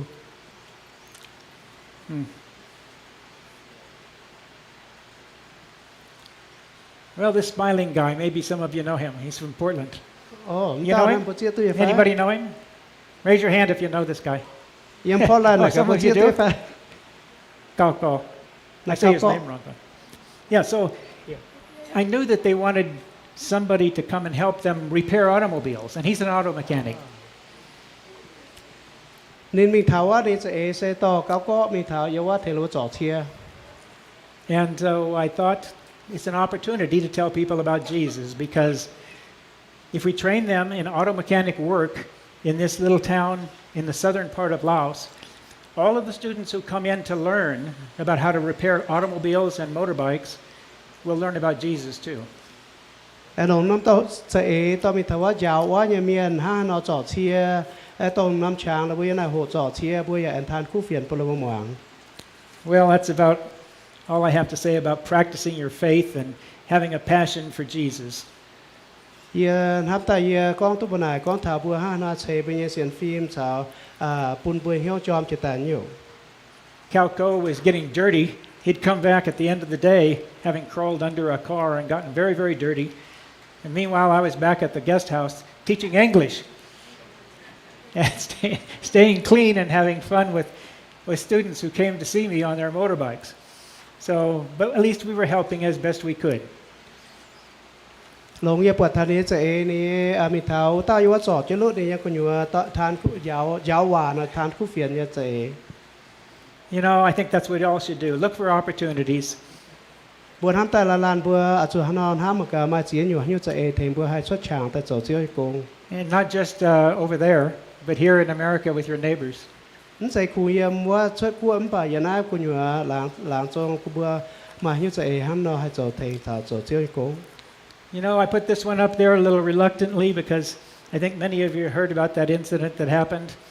where this man got killed, got shot because he was a Christian. He was a Christian leader in the country. And it's really sad to think about. But the reason that I put it up there that you would think about it is that it would make you even appreciate more the freedoms that you have to worship God in this country without that kind of thing happening. You know, so appreciate the chance that you have to share about Jesus. ที่ก่อนที่ต้องค่อยฟังอันเจนมาอิ่มห้างนั่นในโกยังแมงจู่จ้อเวจู่นินมาเหี่ยวเสียนเจียวเนี่ยเจ้าผู้บวนห้ามกะบัวเยี่ยมเสียนนางกั้วจู่กวางแมงจู่ดอดจู่กวางเสียนอยู่เขาบัวเยี่ยมนางกั้วน่าจะเก่งปุ่งก้อยตองบัวห้ามกับบัวเก่งยังไงต้องเป็นปุ่งก้อยจากบัวจางเจียวน่ะเก่งห้าน่าจะมาฉางผู้บวนเหี่ยวจอมจิตใจเก่งเสียนอยู่ So how do you spend each day to kindle fires for Jesus? I think in these ways. Begin each day with prayer. Can I go through them quickly? And you can, okay. Pray daily for one another. Let that person know that you are praying for them. Spend time each week with someone who has strong faith. You can learn from them and impart your faith to them, and then be inspired by the faith of persecuted Christians, you know, near and far. Just appreciate what blessings God has given us. And be thankful. แต่ก็มางกะหาเสร็จบ่เห็นแต่ปยานำในเฟียจีนายเจ้าตันห้ามหันหอยบัวจีกรเยี่ยมแมงยานายบัวจู่จีกรเยี่ยมบัวเย่ไม้ตะเกาเจ้าโหเจ้าแต่ชาวเจ้าทินุคิวทงห้อยเนี่ยตะเกาเวกันลานเมียนเถงปุ่นบุลานเมียนหิวเถาก็บัวเถนินเวเถงตะเกาเวนินเจ้าเจ้าโหใต้ชาวเมียนคิวทงเถงปุ่นเฉยต่อยแต่ว่าบัวเจ้าชาวคิวทงเมียนเรือบัวจ้อแต่ห้ามตะปุนแต่ฉางเถงบัวเฉยเป็นเสียนฟิล์มจีใต้เวจูอย่าได้เก่งปุ่งไว้ตองอย่างว่าน้องกั้วมาเตจูอเสียนห้ามก็เสียนเจียวเสียนเรือแมงจูดอดแมงจูหอยจูปวางเสียนอยู่เขาบัวยันนั้นเป็นปุ่งไว้มันจูเจ้าทำเตะหับจูเก่งจอมจิตใจมีหล่อฝึกสูบเบเจียวทินหงอยู่ And to end my message, I asked a bat to fly around in here to get your attention. เซตหวยโทปุ่นออกปีแต่ปุ่นเบื่อหมาปวดซ้อมเบื่อแต่ปุ่นใจเยี่ยมเป็นห้ามอยู่ไหน Yes. Yes. Back to Laos? When Calco and I went last year. Yeah, I try to go every year. I just heard that between Laos and the States, diplomatically has been cut off. We can't go back there and they can't continue that. Well, I haven't heard that our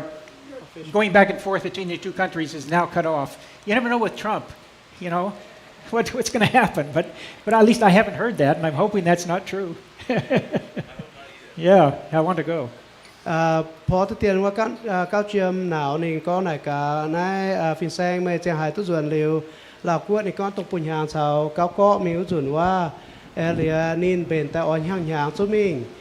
ป่าว่าก้าวเชียมหนาวนี่ก็เท่าตู้หายจานเฟียนก็นายหลักกวดชาวไม่กลัวชาวหลักกวดตู้เป็นชวดเลยแต่แกเจ็บปวดให้เปียกชวดอยู่ป่าฟินแซงก็ไม่แก่หิวติ่งเวจูบวมหิวตัวก็อินหอยห้ามนก็ปัจจัยหอยห้างหายอีสานบวนเต้า president เนี่ยทรัมป์เนี่ย thiếu như cháu lộ nè nhiều này có cái tiền nè làng xịt xăm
ok là xin thiên hùng ở pun vàวันอ่อนฟินแซงทานเท้าด้วยนี่พยุงไปยินยังไงบำบุยก็โอเคฮันไอจานบัวอ่อยด้วยนี่พูดว่าสันชิงฟินแซงชาวยิงแฟด้วยนี่พัฒทานเตด้วยนี่เตป้าจุดจุนเตป้าด้วยนี่ในบุษยิกงยมไทยกัวหรือว่าพูดบัวชาจิหิวพูดบัวชาจิตะกาวชาจิเต็งเป็นที่ทุ่งเย่กงทุ่งฝูงด้วยมีอยู่ห้าอยู่ห้าด้วยเจ้ากงด้วยนี่บัวหิวเตเลยบัวจวงกินเวลาที่ทุ่งเย่กุเฟียกงจะก็ทุ่งคุยตาวห่อฮานาพูนด้วยเกี่ยวพูนว่าสามชิงนี่ยินเสียตอนยิงเจียวมันนำบัวเห็ดเสียงไฟพอมาทำน้ำบัวนี่มันนำบัวให้ห่อสนานมันนำบัวให้ยุ่นเสียงจะมาทำน้ำบัวเนี่ยโอเคเนี่ยเกี่ยวน้ำเสือพูนยี่จีบัวเหี่ยวจันยุนเซ็งอ๋อ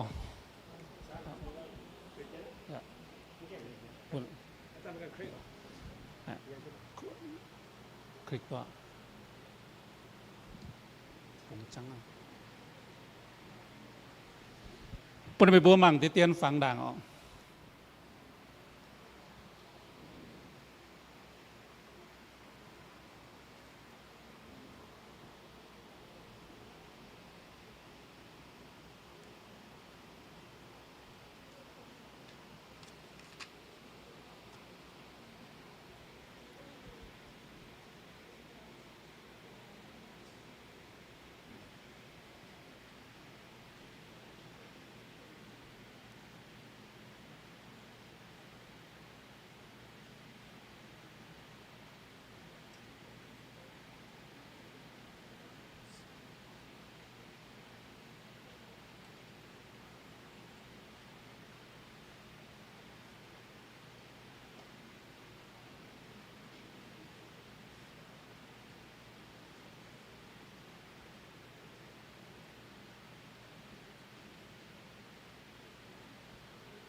bồng nái cào mà tê môi quật nhé nóว่าเมียนมาเจียเตายิมนายตู้ส่วนว่าไทยเตะฟุสูเจียวยิมว่าน้อยเยอะอีหอยยิมนายแหล่งจริงว่าอีเมียนตัวเหี่ยวก่อน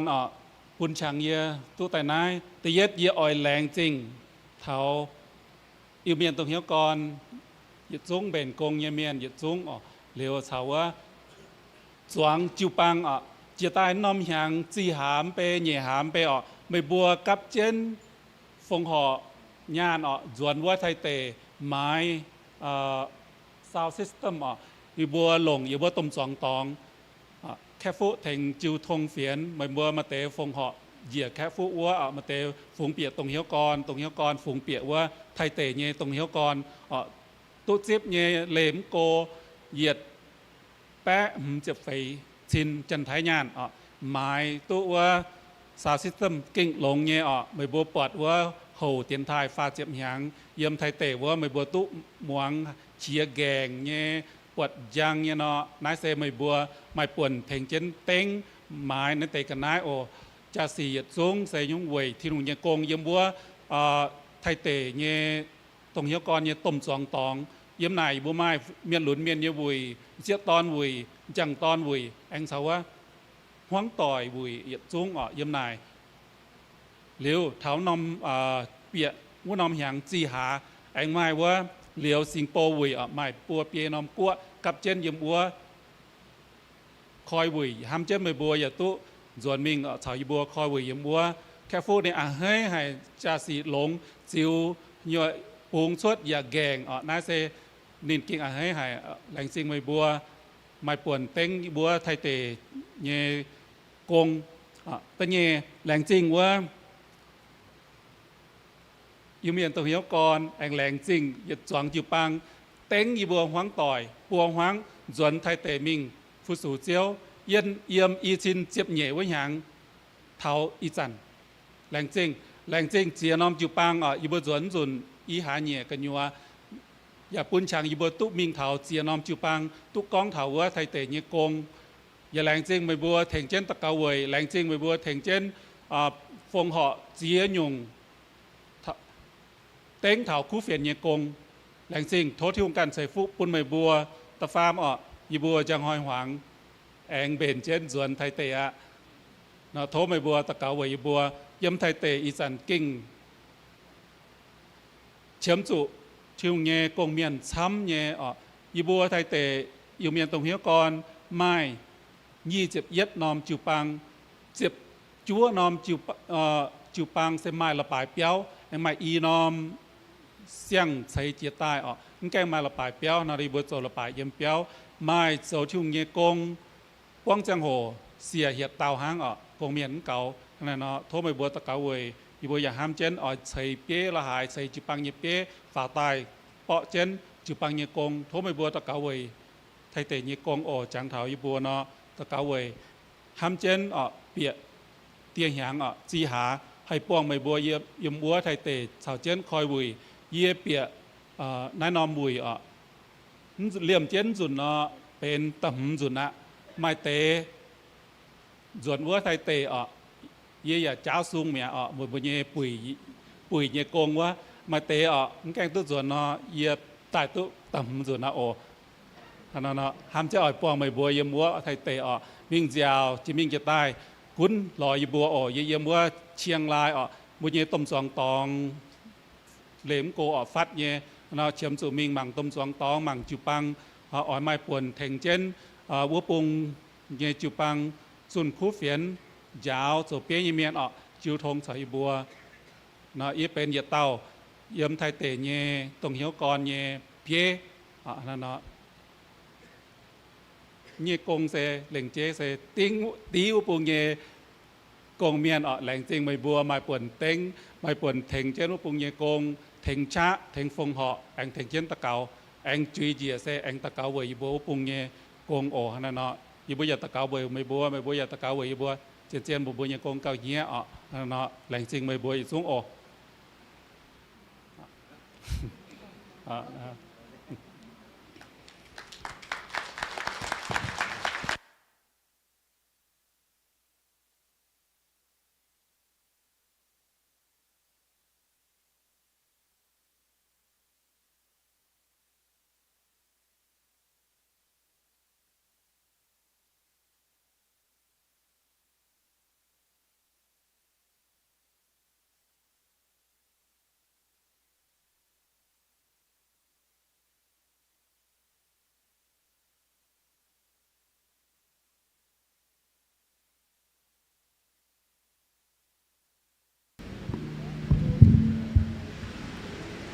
บรันซิงแต่ว่าสันยิงอ๋อเพื่อพุทธหายในบุญวาลีนะบัวจางเกตตะกาเวนะบัวมิงเจ้านี่มิงรอนะบัวตอนบุญตอนบัวมิงเมียหลางแต่มิงจอดอยู่โกงอ๋อบัวเนี่ยจางนะบัวกองว่าเรียกว่าอีจานนะบัวเนี่ยบัวหลงเทียนเหล่งเจ๊โซอ๋อนะบัวเนี่ยแหล่งสิ่งที่นุ่งเวเท้าแต่นะบัวเนี่ยเหล่งเจ๊เนี่ยที่นุ่งเกณฑ์ตายเป็นเหล่งเจ๊เนี่ยโกงดูว่าเนี่ยมาเสียจุนบัวตุตะกาเวฟบัวจางทันบัวช้ำเนี่ยปั๊มตุสกิ่งมาเจียวไปว่าบัวนบัวดูว่าเนี่ยเยี่ยมกะฮากางเต็งทันบัวตะกาเวนบัวอย่าแหล่งสิ่งที่ทุ่งดูว่าเนี่ยเวนบัวฝูงแมงโจทิวกุ้งฮะนะเป็นเหล็กเจี๊ยเนี่ยบัวมาเตะสิ่งญี่ปุ่นบัวอันเตะนะเป็นว่าบัวจวงเกี้ยหรอจวงเกี้ยบุกตัวหิวกรนะใส่จวงเกี้ยต้องบุยสูงบัวดูว่าเนี่ยปุ่นหยุ่งป้าเมียนดูว่าเนี่ยปวดก้อนนั้นใส่ดูว่าบัวแหลงจริงบัวเสียหยุ่งเวทิวโกงเนี่ยทำแต่ดูว่าเนี่ยตัวหยุ่งป้าดูว่าเนี่ยปวดน้ำปลาแทงตัวเตยเนี่ยบันเตะดูว่าเมียมัวนั้นบัวก้นบัวดูว่าเนี่ยมาแหลงจริงว่าแฟมไม้ดูบัวอย่างแต่โจทิวโกงเนี่ยดูบัวอย่างหลงเจียนดูหายเซ็งหรือว่าเมียนเซ็งเจ้าหน่ะยี่ตัวของเก่งทำที่โรงเมียนฝูงแบกพุทธิโรงเมียนหน่ะหลงเจียนหายป่าเดี๋ยวนี้บัวปูนอยู่ป้านเดี๋ยวบัวอย่าทำแต่งหัดถุยใจเดี๋ยวนะเดี๋ยวนี้ตัวเบนเตียนสิ่งนี้ของเท้าตรงเตะเปียต่อหน่อยเป็นหลิงจีเนี่ยว่าแค่ฟูฟินแซงฟูแมงโจทิวกงหลิงเจียยมเตียนไทยนะตัวยี่สิบเป็ดหางแล้วอยู่บุมันอัตตามันเตียนกระปุนนะอัตตาฟินแซงแค่ไม่ผ่านนะหรือว่าหลิวยาวห้ากันอยู่ว่ายังไม่ได้มาเปลี่ยนได้กันอยู่หลิวจานโจทิวกงตัวนั่นเนี่ยฝาเสียบเร่งหางเปล่าสิหางอัตตาว่ายี่ฟิเจว่าเนี่ยดูเนี่ยเราหาหรือว่า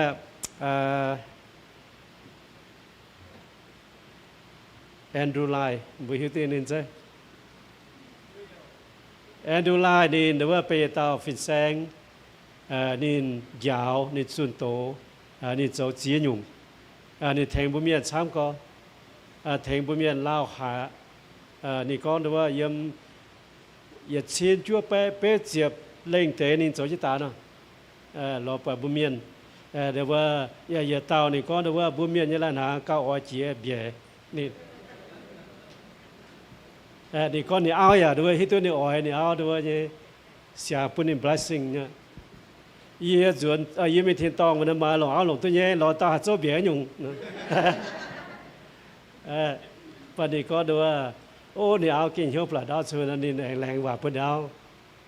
ยี่แรงโจตานซีเมียนมีพวงเหมือนทิ้งตอง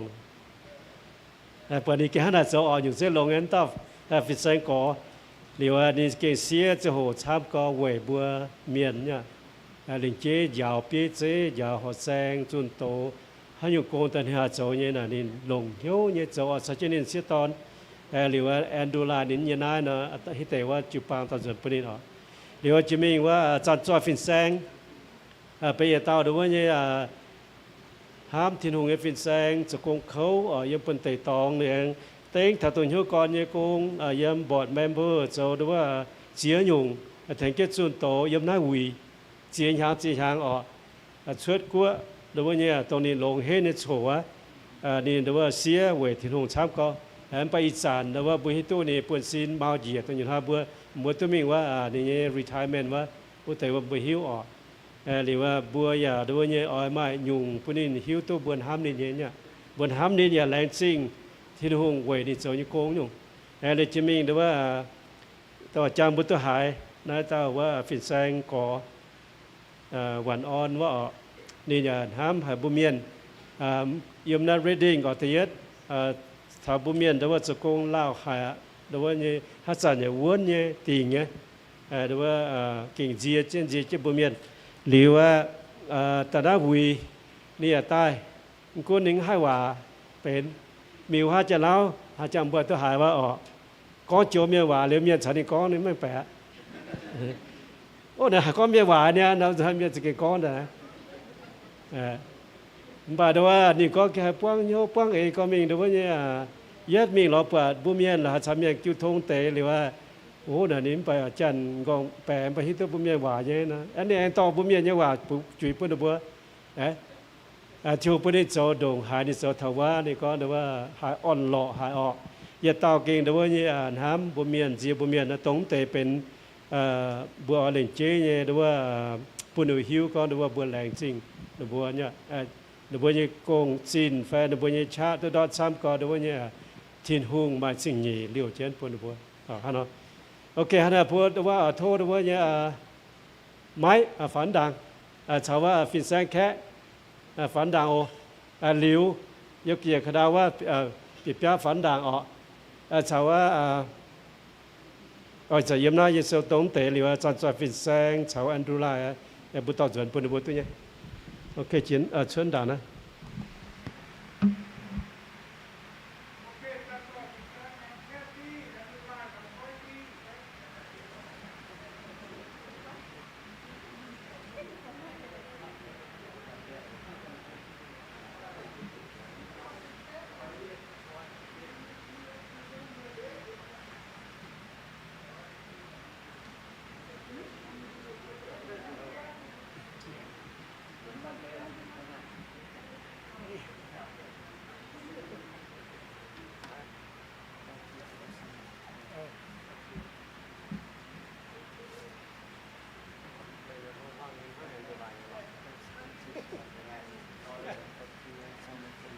จันทร์ฟินแซง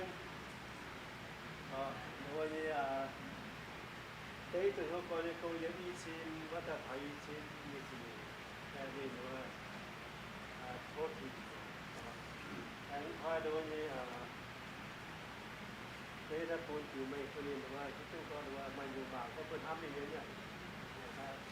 มันโสดตรงนั้นพูดมาครับอยู่ว่าเดี๋ยววันนี้อยู่ว่านักแค่ที่จันทร์ฟินแซง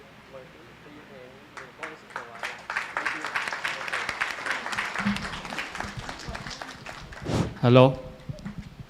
Tại tôi sẽ phải về thành niên tí này có sự cho này có niên hám chiến ỏi tài na nhẹ này kiện hám nhẹ bảo vệ chủ bèn tài đó khâu tặng hai tài niên chúng chẳng chiếnว่าtiêu bất tiền ta có hiểu số hoàng này nào to chứ đi ít thôi ta thành ai ta ở sau buổi yếm hoàng đểดูจวนป่าถาฟัดตานินว่าแบ่งเขาแต่เนี่ยไม่ตายนี่แกอันให้แรงจริงบอกบัวเรื่องนี้อีจานี่ตีโกงเนี่ยเวตัวนี้แบ่งเขาแต่เนี่ยให้โจทย์ที่มีอยู่บนตู้ปุ่นนอนรีไทร์แบบนี้แต่อันให้แรงจริงบอกบัวอย่าต้องอันให้อยู่บนฟินแซงอย่าเราปุ่นจริงอย่างนี้แรงจริงชอบหมก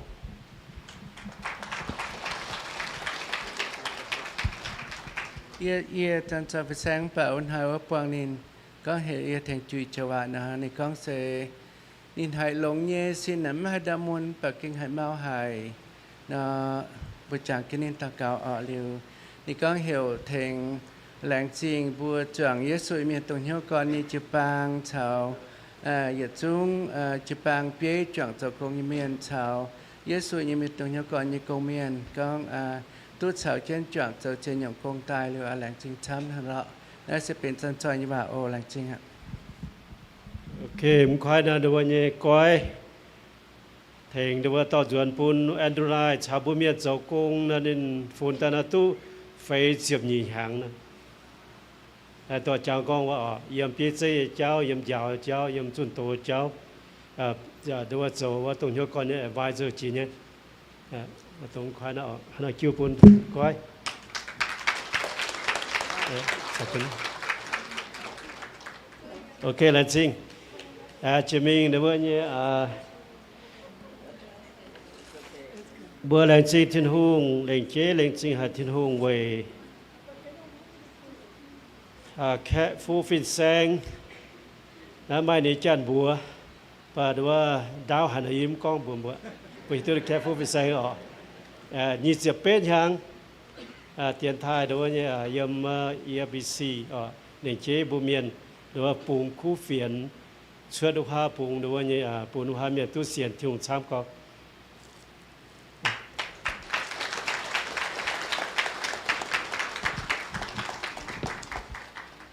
sao chứ nó nhiều đấy chỉ mấy liều nữa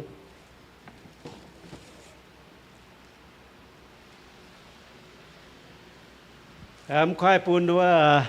Mike Fitzpatrick เนี่ยមានบัวเหี่ยวเจียวหวานอ่อนตัวจางบุตุกองวันนี้ชาวบัวอยู่มีจะกองตู้ฟ้าจะช่วยหางตรงนี้เพลงนี้ตัวจางว่า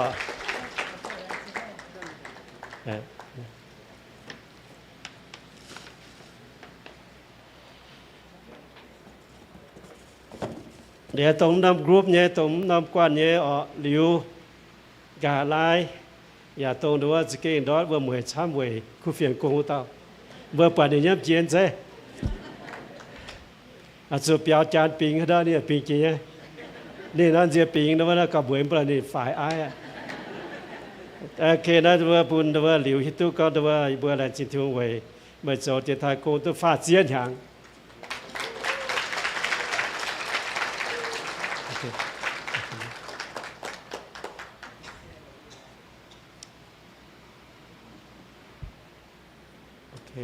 เตะด้วยว่าจุดชนะบุตรพูนะI'm a group กรุ๊ปโอเคเตะด้วยว่าเนี่ยเล่นเจ๊ห่างเป็นว่าสปีกเกอร์แฟยาวยำน้าจนโตยนาแฟตุทานด้วยว่าที่หนุ่มกงปูบุ้มหวังด้วยว่าเนี่ยที่ยัดตาว่าบริเวณสิ่งไม่เสียวนี่ทุกท่านยาวดอมว่าดอมทั่วปุ่นดูว่าเนี่ยไม่ยังหายช่วยแต่จอตั้งจริงนี่นั่นเนี่ยจุฟังคิดจวนนั่นนะพูดดีว่าจริงเดี๋ยวจะมีดูว่าเนี่ย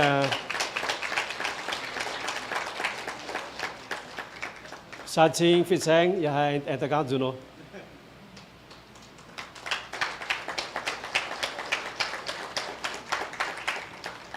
แต่บทโชว์นางหันมาโชว์ปุ่นบทโชว์เจนดาอันฟังดูว่าเนี่ยความจัดจ้างอยู่จุบุมาคงทำมาออกจะมีดูว่าเนี่ยว่าสมยศฟินแสงนี่มีน้ำเปล่าป่ะฮะ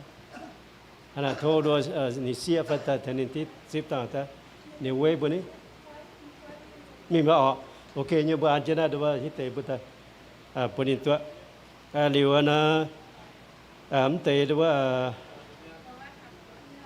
ท่าโอเคเข้ามาอาจารย์เวลาเล่นเชลล์จริงนี่หางเป็นว่าผู้แคมสปีกเกอร์เห็นว่าชัดก็อะไรมาให้อยู่ดูว่าจิ้มโอเค thank you may God bless you ที่เราการเซฟฟูดนี่โอเคเดี๋ยวผมจะดูผู้นี้แต่ว่า special นี่กีบมาบนไหนอะไรจะมีเปียแต่เท้าว่ามาแต่ด้วยนี่สิ่งนี้ที่เตียนสูเนี่ยเป็นว่าหาจากก่อนอย่าด้วยอันเฮในสิ่งที่ทุ่ง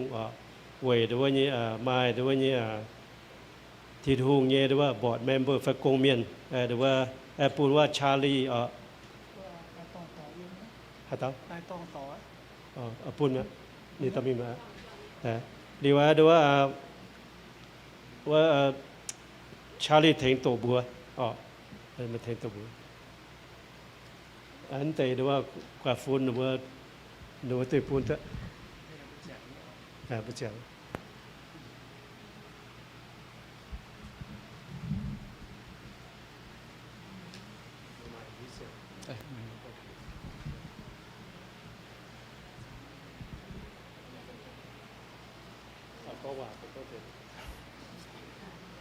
เป็นงอนเวทซุงหรือด้วยหนึ่งเจี๊ยบแรงสิ่งด้วยตรงโยกก่อนเย่เปียใจสเก่งด้วยยังต่อบัวเปียตายคอยตุ้นนำมวยปุ่นบัวซุงเปียตายปลายจางที่นุ่งนะด้วยบัวหิวตุเตบัวเย่ตรงโยกก่อนเย่กงเมียนมั่งป่าเย่ดงหายโทก้องมวนเตนบัวนั่นบัวหยำปีก้องนะโซเย่ให้โตเดี๋ยวบัวเย่บัวปุ่นบัวตุหิวนั่งนะ เดี๋ยวบัวจะเก่งมาเหี้ยวฝึกสูตินหงหรืออย่าดูว่าปามเกณฑ์เย่บัวปามเมียนเชงเจ้าละหายเดี๋ยวบัวอยากจะเก่งดูว่ามันเชื่อมจู่มันป่าแหล่งจริงทุ่งปุ่นบัวใหม่เปี้ยใจตัวจะเก่งยำไฟอยากจะเก่งออยรอติ่งทินหงเยใจทั้งบัวหิวตัวกองยังโจยกงเนี่ยจะเก่งเย่ป่าแหล่งจริงทุ่งปุ่นบัวหิวตัวกองบุญเย่ตรงเหี้ยวก่อนเปี้ยใจเซแต่เย็ดเตาเป็นว่าลงชิงฟินแซงลงฟินแซงยำไหนนะเดี๋ยวบัว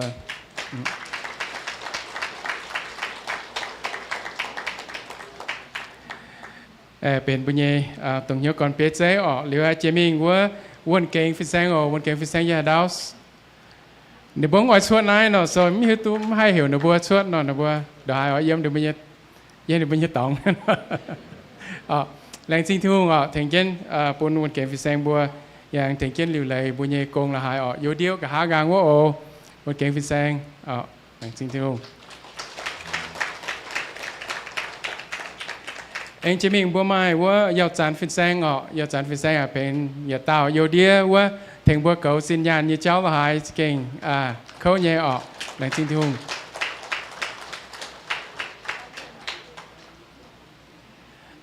บัวการเตะจังโหนะบัวเองก้องจิมิงเอลิจิมิงบัวไม่สตีฟเซพานสตีฟเซพานยิ้มหายอยู่เดียวจะกองเข้าเจียวเดียววะอันนี้เนี่ยแหล่งจริงทุ่งแข่งเกนปุ่นบัวเก่งไม่ชาเนี่ยฝึกสูตินทุ่งจิมิงบัวไม่เป้าเจียนเซลเป้าเจียนเองแข่งเกนบัวหลิวไหลกุญแจกงเองแข่งเกนหลิวไหลเมียนลุนฝึกช่วยเนี่ยกงละหายเป้าเจียนยิ้มเนี่ยไฟโอเคอย่าพักกากังว่าโอเคแหล่งจริงทุ่งซุงญี่ปุ่นเซียนตู้น่ะป้าโอเคพ่อแบกเดียวเจมิงบัวไม้ยาเต้าเซเป็นแค่ชิงเซย่างยาหายคือเตะเซิร์ชสินตังยังไงโอเคแหล่งจริงทุ่ง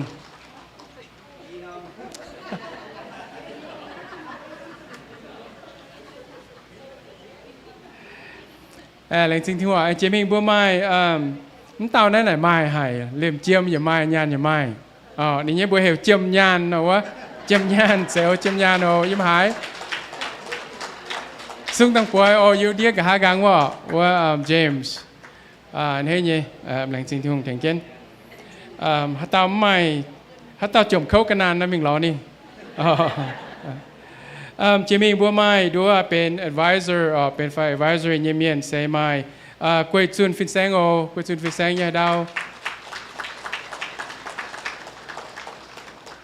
กวยจุนฟินแซงยาปดาวซุงเก็บปัว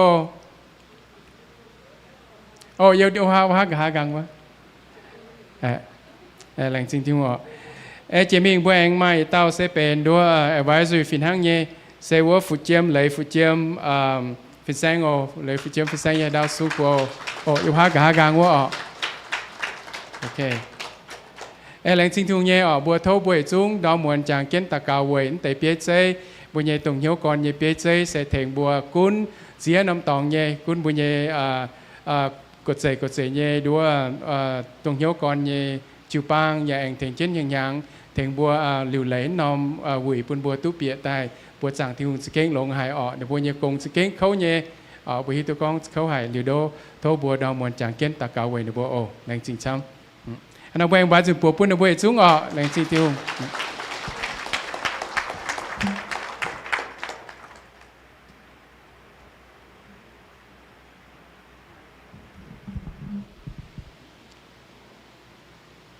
จิมิงบัวมาเดี๋ยววันนี้อีกวนกวนเดี๋ยววันนี้เป็นเดี๋ยวว่าถึงบัวโจจุงโซตรงขาลายมันปานะโจโลโชชาบก็เดี๋ยววันนี้นำโปรเจกต์แฟนนำกงนะเดี๋ยวว่าสเก่งจู่เดี๋ยวว่าหิวเนี่ยหายเนี่ยไม่หน่อยเนี่ยเมียนหรือว่าเดี๋ยวว่าหลงชำยางเนี่ยเดี๋ยวว่าเนี่ยจอมเตะกงเดี๋ยวว่าด่างเดี๋ยวว่าเนี่ยอ้อยปูน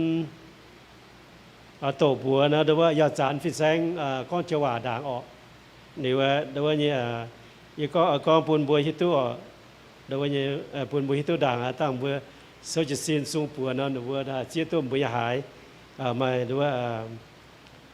của liên phiên sangอย่าฟูฟินแซงอย่าฟูฟินแซงอย่าโจ advisor อย่าเปลี่ยนน้อมอาจารย์บุญเปิดอินชวนเนี่ยว่าเป็นอินชวนอีจุนกองช้ำก็ดงช้ำน้ำมัวนี่ว่าเดี๋ยวนี้หมายว่าไม่เจียมฟินแซงแซงยามออกไม่ฟินแซงฟิวมตายนะอยู่ที่นี่ตอนจนตัวนี้โจวีโอเคปุยอาจารย์เดี๋ยวนี้ฟินแซงนี่โจเปี้ยเต็งน้ำกงหรือว่าหลงเยอะโจนะปนินว่าทานอีโจว่าปุ่มบุหิวเป็นงอนเหมือนฮานอยทานแต่บางอย่างจงเศร้าโออีบัวฮิมคอมมิตี้บัวมาเสียเต้าเจ้าตรงบัวติ้มจางกับช้ำเจ็บบัวจงเศร้าใส่กับช้ำใส่บัวเดาว่าเนี่ยspelling อ้อยจู่ออกปนินจู่ทำตายเดาว่าชั่วเจ็บจู่ยี่ตองภาษาอังมาเนี่ยในบัวกะหายบัวแองจาเจ็บเล่งติวจุงเวจูบัวเยจุงน่ะจะเจงจู่ my copyright ก็ my copyright นะบัวยาไม่ให้จอมตู้ออกเหลียวฮานอนอหลงตรงบัวดอมจินเจียวหวางปลายจ่างเยจุงเชงเจียวตินหงทำเกียนนจุนออยเจ้าหลงเจียป่ารุดหนอนินทั้งนั้นนอโทบัวเมียนมัวต่อยมันตัวตังเหี้ยวเวจูบัวเสียเต่าเฮมคอมมิตี้มันใจกันทั้งเอ็นเชงเกียนจันฟินแซงเองเลียมเจียนวันโตฮิบัวมาดัวเต้า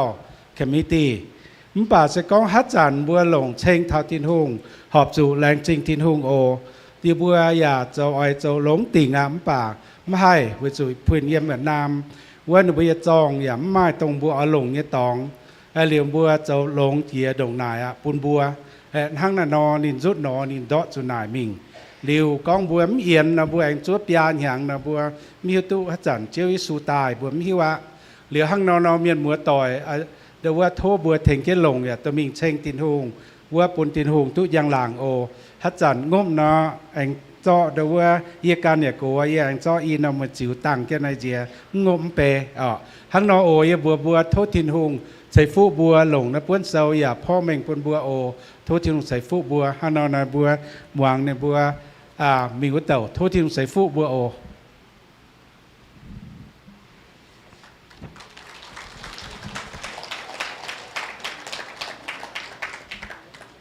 ดูว่าเนี่ยโตทำไปเนี่ยบัวนะบัวเจียนต้มบัวนะบัวเศร้าเจียนแฟสูงปัวเกวียเลียมฟินแซงฮัตตาตัวนี้เนี่ยอยู่ดีวะจินหงจิมิงแต่ว่าอยากฟูฟินแซงย้ำแมงปุ่งนะเช้านี้เสียตอนฟินแซงยาไม่เชียม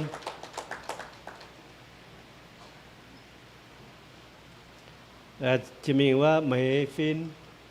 ยังเสียเราว่าเนี่ยไม่หายไม่เยอะดีวะ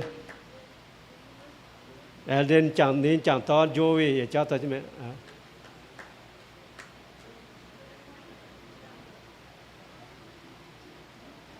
เดี๋ยวว่าแซงฟิวนะเดี๋ยวว่าอยู่ที่นี่ต่อจนตัวนี้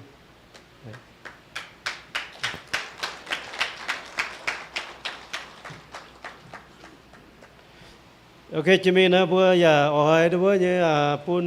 ยุงเดี๋ยวว่าเนี่ยผิวแมงเทาบัวแรงจริงทิ้นหุ่งชาวอย่าแรงจริงอินทนายแบบประตูนี้นะวีแฟนเยี่ยมที่ตู้สกอนเยี่ยมนะที่บัวจะจุยปุ่นนี้ต่อดอมเชิดตะก้องว่าต่อจันโยว่านี่บัวจอนาธานวะจอนาธานผมบุปนิยนะเนี่ยเจนินเยี่ยมเปล่าเยี่ยมนะนี่มีมั้ยโอเคนะเดี๋ยวจะดอมบุตรมันปุ่นนี้นี่แทงเทียนเดี๋ยวว่าเต็งนะกงชับก็ต่อดอมนี่ตัวหายทันแต่ผู้บุญเมืองจะเป็นเต้าจุนนี่ตู้เดี๋ยวว่าตายเดี๋ยวว่าเนี่ยกวางบัวเมียดยิ้มน้อยแล้วจะมีเดี๋ยวว่าเนี่ยดอมมาอีเต้าเมียนมัวเสียนทิ้นหุ่งนะบัวอ่อยเดี๋ยวว่าแรงจริงทิ้นหุ่งยาตะกาเวนะบัวหรือว่าอ่อยปุ่นเตยจริงนี่นะบัวจะมีจีกอนอันไหนเสียนฟิล์มเจ้ามาเต้าว่าhiểu lái yến sẽ tấn yếm hái thôi xuống bùa phải yếm hái yêu đĩa quá thôi tôi bùa đĩa đi quá và xuống kia bùa phải số chỉ xin ổ nếu chỉ miêu taoว่าEmily phải Emily Joe phảiตัวยามนายphảiต่อดอมเสียทุ่งว่ายามนายนะ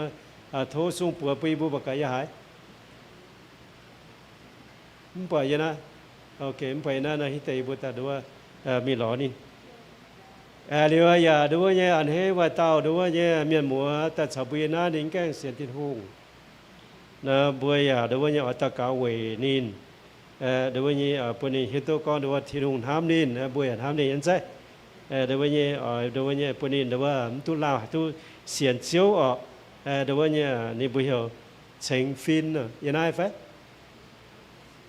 ยันไงนะทุกเมื่อกายหานะสูงปัวไฟจิสินปุยบัวยันนะยึดยันหอยบุตรมีหล่อยันไงไฟ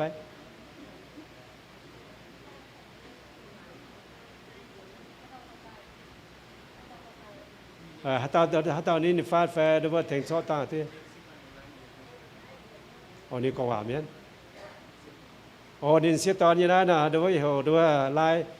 เย็นมาแทงนี่ซอตาโอบุตรเป็นปุ่นิน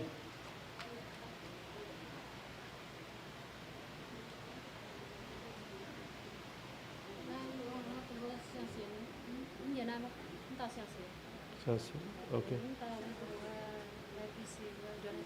โอเคแต่จะได้บุคคลพูดโอเคนะนะบุยเหมือนนะบุยเนี่ยมาแต่มันเจ็ดจังโหหมางบุยว่าสเกจบุยมีเท้าด้วยเสียน้ำใช่มาจุงเนี่ย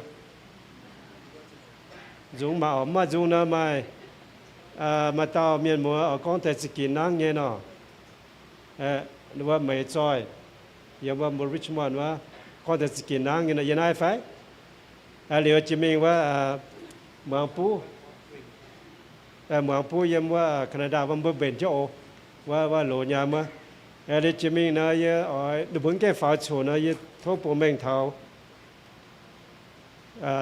ชิงจังว่าฝงห่อเนี่ยจิญญาณว่าอาจารย์ตุพ่อเมงปุ่นบัวหิวดูว่าเนี่ยอะไรจริงอย่าจูงดูว่าเนี่ยฝงห่อตุดูว่าบัวชินเช็ดแปะเป็ดดอนตรงเตญญาณนะ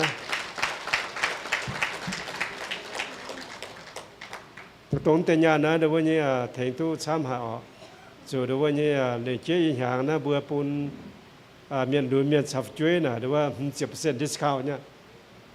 เนาะ10% discount แต่น่าจะว่าต้นเท่าก่อนเนี่ยว่าบัดเจ็ตเท่านั้นอยู่น่าจานเชี่ยวนะนินตลกว่าฟินหางเนี่ยฟิดงเนี่ยเยี่ยมว่าจุนหางฝรั่งเนี่ยแต่ว่าตรงเตะบุกข้าวเวอร์แต่ตรงเตะหรือว่าฝงห่อตายบัวเองแทงตู้หรือว่าเนี่ยเป็นยันหลงสวดซ้ำจีด่างขณะแรงสิ่งที่ทุ่งต้องบัวมาเปิดฝงห่อเนี่ยหยุดซูมมาต่อยโทษที่หุ่นหรือว่าเสฟุจีไม่มาเจียวว่าผมเป็นว่ามาเตมีมาต่อยนะเพราะเราคู่นะเพราะลุยเสียวไฟลุยจ้างไฟ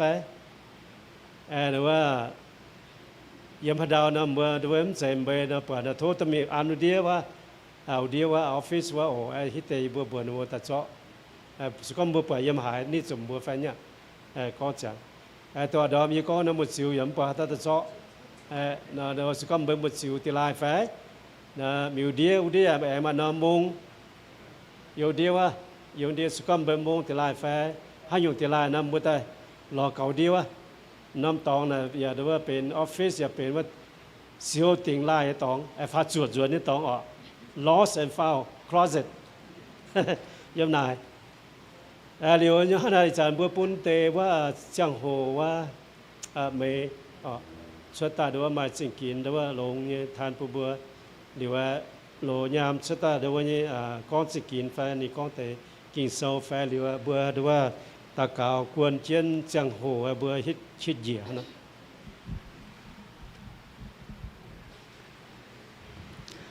แต่ว่าอันให้họ lành sinh thiên hùng ye con xe ye hàiแต่ว่าyếm nhìn hiếu với cái hạn hay xăm hài về ye tụ thiên hùng ye en thiên hùng thành tao ta cào ye hòa ta nói vì nói ye nham ọ nhẹ nham có nó giờ hâm tâm nhận hiếu bà con Joseph nè hạt tao hiếu tôi Joseph nhỏ nhẹ Joseph nham nè nên mà nó vừa nòm triệt nhẹ bèn ọ nên mà nòm triệt nhẹ bèn nó này nên mà lao là yếu chỉ tập buông nên ta mà em bà đối tại ba tháng câu mình ở đó nè mình tôi nhẹ em bà yếm nên ta thành ai mấy quyết tập buông ta yếm chiến đềuในนอมให้จ่าเจียดกระช้ำตาออดเจียดช้ำตาเหลวนินให้เปลี่ยนตุเชียมิงหาดาวอย่าเปลี่ยนเชียมิงหาดาวโกที่เตียนนำเจียดแต่จะนังให้มิงตัวอสุดเชือดกันเหยียมิงจัวเยี่ยมอย่าไปเปี้ยวหน่อยเยี่ยมในยี่จะโกงจวนอย่าไปเปี้ยวหน่อยฟัดย้ำป่าเจียจุดนิงซุ้งจวนถับเปี้ยวอสุดเชือดกันเหยียมิงจัวเหลวน่ะยี่ให้เจ้าเนี่ยออกให้เจ้าเนี่ยอย่าให้เขาเรียนนินซ้ำเนี่ยđiều con tài quỷ na điều gì ham thảo na tài quỷ na cô có giáo giảแต่ว่ามันจะจ่าฝ่าบงเย่บงนะฮะนอฮามิงตุเท้าวิเย่หายเจ้าช้ำหย่อไปเย่แต่ชาตะเกาทั้งตะเกาโทษเจตินหงเถงเจนเดี๋ยวอย่าห้อยฟัดเตะชาวเจียวหัวฟัดนะเย่เก่งหายเจ้าเนี่ยเย่ก้องนะตะเกาเบื่อทิ้งหงก้องมิงโจไปช่วยมิงโจเวทิ้งหงเยโกงฝสูทิ้งหงเยโกงยี่เสียนก้อนทิ้งหงมาช้าทิ้งหงมาในเยใจลงหายใจทิ้งหงเบื่อปลาเหมียนให้โจมตุ้มป่าทิ้งหงนี่มาช้ามาใจหัดเถงเจ้าเนี่ยปนินหัดตายตุฐานะวีเนี่ยเย็นแต่เสียนติ่งถาสิโหฟาดนะตายเย่เสียนติ่งยี่ปุ่งเหี้ยวก้องทิ้งหงเอาเถงจินินหัดตายตุฐานะเนี่ยป่านเบื่อตายเย่ให้นบกายยิ้มห้องนี่โลตะกาตายเดี๋ยวนจะสวยเจนมามันตายฮังให้ตาเสียบเดี๋ยวเย่ให้นี่ตัวก็มาติ่งเหี้ยวห้ามจะก็ห้ามตาให้เตะปวดดับฐานะป่ามาเจียวห้ามอย่าให้เจ้าประตูตั้งนบตาตายต่างตามตู้อาจจะตะกางสวนไปให้เจ้าเนี้ยป่าอย่าตาปุ่งเหี้ยวทิ้งหูยี่เสียนก็ทิ้งหูมาจะเอาเถงจินี่นาตาตุฐานะนะเดี๋ยวฐานะหวังเตะปวดดับฐานะเยี่ยมยิ่งเหี้ยวเยี่ยกิ้งหันให้ยี่เกหลังจริงหาทิ้งหูนะยี่หาทิ้งหูสเก่งเตายี่เวตะเกายี่เสียนยี่ปัญญาเก็บบังเมียนหัวต่อยหาเต้าหิวแต่เมื่อป่าสุ่มควันหาเต้าอย่ายี่เสียนก็นับเมื่อกิ้งถึงเจ็ดตะเกาช้ำเนี่ยยี่หิวยี่เมียนหาเต้าถึงเจ็ดตะเกาช้ำเนี่ยยี่เสียนนะทิ้งหูสเก่งเตายี่ปัญญาตะเกายี่ว่ายี่หาอันให้หายเวทน้าให้หล่อยี่เอากองข้างนอให้หล่อไอ้หลังจริงมาเบื่อหยัดซุ้งตะเตาโออย่าตู้หายเหลวเนาะโทษถึงเจ็ดตะเกายี่เสียนก็ทิ้งหูจอนี่ลงไปเพื่อนินหามิงเจ้าตู้ทิ้งหูยี่โกงกุ้นมิงหาดาวถาโกอย่าเท้าเจียวมิงเพื่อนินหามิงตู้เย่เอาเปลือกนินตู้ลงงี้เสียงก็ทิ้งหูจอนี่ลงอย่าโทษถึงเจ็ดตะเกาไว้นินแรงจริงโอ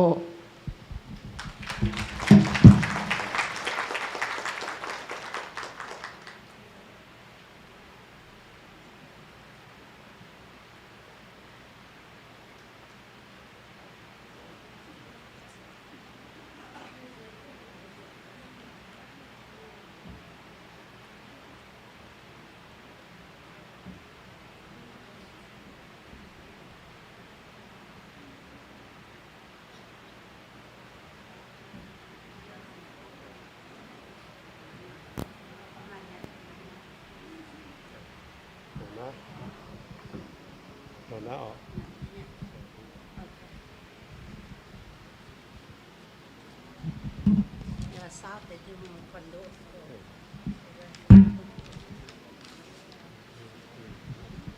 แรงจริงอีปัวเซนจีตู้ก้อนที่หงถ่ายมันปะแรงจริงให้อีจังจะมาเยี่ยมกินโซ่เว้ยก้อนเท้าสาวเท้าที่หงก้อนโดอีเหี่ยวตัวยันจังตอนโตเยี่ยมกินโซ่เหลียวปุ่นเว้ยเหลียวจานบัวแค่ฟูฟินแซงบัวน่ะบุญยี่เจ้าน่ะจะเก่งจุยเนี่ยได้ปะเหลียวฟ้าจริงปะเนี่ยเจ้าจุยให้สก้อนนี้ด้วยเจ้าจางกงนั่นเจเนจ่ามาเจียมเนี่ยโอ้ให้ยัดจุ้งโอ้เจ้าเมียนไว้เดียวเนี่ยเมียนโอ้chỉ vùng liều tao phụ bồn nhau nó nhẹ canh nè có ai liều tập bây giờ nào thì thành tổ thế tiên kinh sâu 原来盐经受在本头也中ว่า准คู่เฟียนเมียนในเนี่ยเขาก็เดี๋ยวว่าเนี่ยโอ้ยเห็น盐经受本头เจ้าที่ห้องเนี่ยกงเนี่ยเมียน准คู่เฟียนเมียน也中เมียนวิดีโอ也中得到分享เนี่ยโอ原来以赛亚书52章原来特切盐มีเท้ามีเท้าตัวชี้เนาะโอเคยันนั้นจะเช็ดเยี่ยมก่อนย่างบงย่างจองตายบัวคู่เฟียนเย่เมียนเย่เจ้ารวยหายกินรวยเย่ไฟเย่สูงเจ้ามาเตยเสเจ้ากัดเวรวยเย่นั่นนะยังไม่นินจุนแปงอ่อนเย่เจ้ากองคู่เฟียนจุนเจียวเอ็นเย่เฟียนกองบัวซีออนไม่เย่ทินหงเจ้าหงเมียหวังมาไม่เย่เจียวเก่งเมียนเหี่ยวบุยลมจ้อยเย็นเยี่ยวเย่เป่าจุงเชียวจวนซีออนวิจันนิ่มบัวกันเยี่ยมจริงจุงตุปวดอย่างเนี้ยนะฮะ Lên trên ổn tiêu dùng này nhà phun phía buồn hỏi sẽ tập hủy tốt chủ chỉ thảm bà yếm mai yếm hai yếm bà y lồng như chia gai trong cái thiên phun tàu ạ nãy sự sao thiên hùng như còn đỗ ổ sao thiên hùng còn bèn ổ dây con mai lan miền xiên thùng chủ sao tề thiên hùng như còn đỗ dây ổ nãy y ỏi biển hiếu thảo bùn bùa tao mà bê lan miền có hỉ bảo nó bà yếm mà chia lông chỉ kinh chia gai như yết tài ghen chủ này mà asma này như chia kinh gai như bà thôn bùa mà mặn bùi chứ mình ồ sẽ có hát tao tốn tê và nó chỉ kinh khoai kinh sâu hay xếp cao á lọ chỉ kinh yết chỉ đảng khoai tồn cao bây giờ nó miền yết con hiểu khoai hay yểm này sẽ lọ tập bận nhở hay xếp từ nhở kinh sâu mai lúa chớp lúa buồn sâu bốn gọi tai bên ý buồn pha chớp chúa buồn yếm lô ngang qua mai buồn hàng nải hiểu thiên tây tâu chuột y dịp lệ vì sao miền giam lệ la yêu sơ hoa tôm chiên lũ thế ta ia ta nhẹ sa mô en ta ia ta nhẹ hung tâu sơ chun tôi tâu ya mà ý buồn sâu ý sa la ni ha mi ý sa thế chào yo sinh dung sâu thông minh và con sẽ chẳng Salomon nhẹ dung Isaiah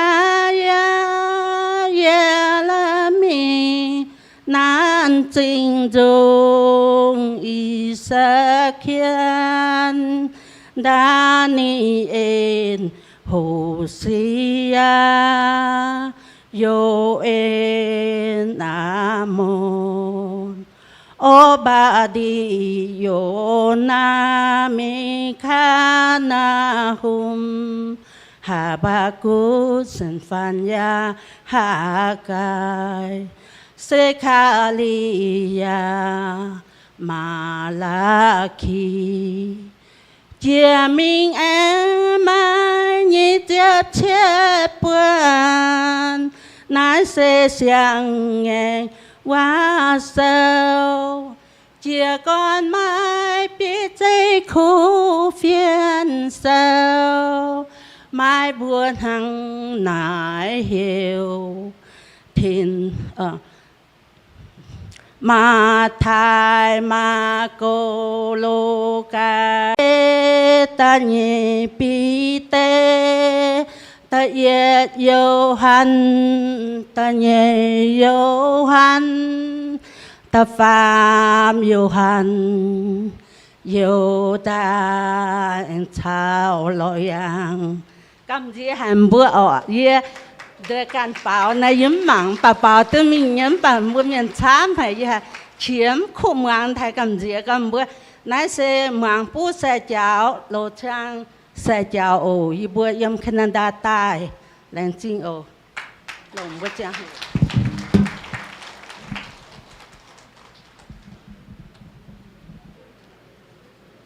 ok là chính thì nó là tôi này có sinh kiến và bảo tề dung nè là chính ở đúng không nó chỉ mình đúng không man tiên giang hồ nó bữa điều lệ tăng khang con trả mình giang hỏi bữa công đúng không số thế điều buôn tầm màn mình đúng không hít khuẩn bữa dòm con câu bữa nhà hàng đúng không mà miêu tỏi đúng không như chia lệ yếm nái quỳ ở cái hàng mà chia farm lan chia lệ yếm nái là bữa đó bữa như lại chính thiên hùng bốn thì miền mùa tu đó bữa xiên liu đó bữa chia lệ đó bữa như bữa mảng thảo kinh số con thảo xiên chia lệ là để chọn cái mình nghe nhá sự có bữa xiên liu là bữa hợp dụng chia lệ điều đó bữa như tôi yếm nái tệ nó ổ yếm nái tệ nó đó bữa như thô cái tổng bữa bữa năm bữa xuân đảng thì tăng đảng bữa quân sổ và bữa ta cáo về bữaปุ่นที่วงเดี๋ยวต่อเจ้าที่วงใส่ฟูปุ่นเป็นยังแมงเดี๋ยวสกิงเดี๋ยวโลแมงสกิงเดี๋ยวเยี่ยมขากลางเหมือนเนี่ยทางกิจโสกองทุกสาวยิสูว่าปิ๊บเป็นเบโลแมงเดี๋ยวเบสย่างแมงเดี๋ยวใช้สูพานางใช้สูจ้างเขียนให้เป็นเดี๋ยวไม้สิงลิงจดเจียวยังเป็นยังแมงเดี๋ยวเป็นยังแมงนะให้จีกรเดี๋ยวหิวที่วงซ้ำเจ้าฝาวไม่có hiền như cháu san như phào đối với chuang kiên đối với Giêsu như phảng xây kinh sâu giáo bùa đối với hai đối với bên lồng thức su như yếm chịu bang ở tham thiên hùng lồng thức su yếm chịu bang chọn chế phụ su thiên hùng công của thiên hùng quốc tổng đối với tổng tế nó sẽ có một giờ nay là thôi một xuân đảng ồ đối với yếm một tế nó đối với như tầm miền yếm phé đối với một tỏi yếm phé nó thôi một thành cho tăng sự có cho thì là dàn đo như bữa tiệc buôn bữa thì nhất tao sẽ với Brian này phải Brian xuân đào Brian chiều anh bên như yếu bên như có sẵn như lát sẽ phải năng ok xin ô chú mày chú tụi mình xin bla chỉ tao mày thế ok chị mình đối với nhà y chiên nó phải y chiên xe ly hiện nay thô xuân đảng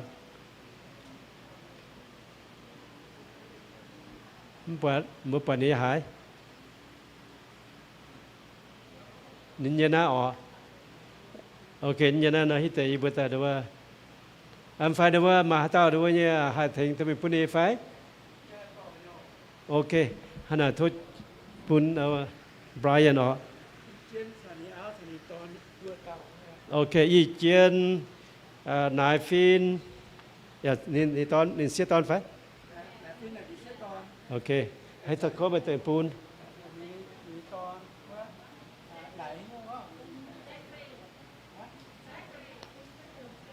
โอ้แซคเรียเซลีวะโอเคเลยจะมีตาดูว่าเคลีสจอยนะไฟเคลีใช่หรอจะมีว่ายิงโจเสตือนยังไม่ไฟchiều mày sao chứยิงโจเสตือนโอ้ตัวตาเหมือ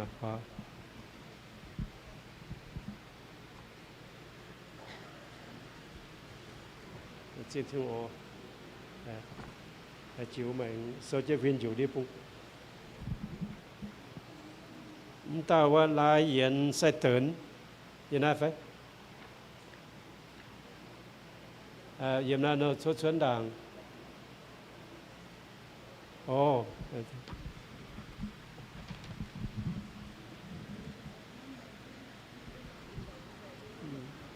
chữ ô chiếm mạng số cho mạng là phiên chiều đi bung ổn tôi phiên mạng nhé em tao đối với Emily chiều ly đó như này phải miền núi miền phải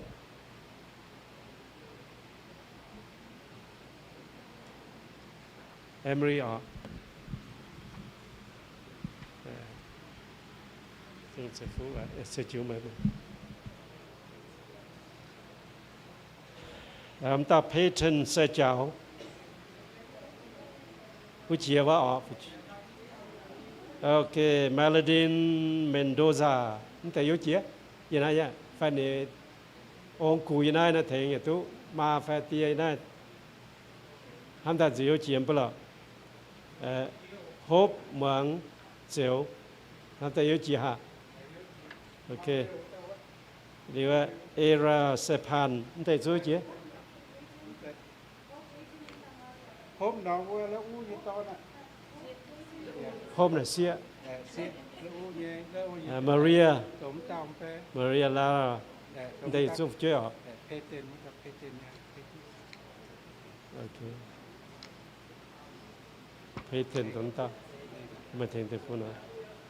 em tệ đó như này vẫn nhà này này thì bữa ta lò bún hà nội đó như bữa tụt xuân đàng hà nội bữa số chỉ xin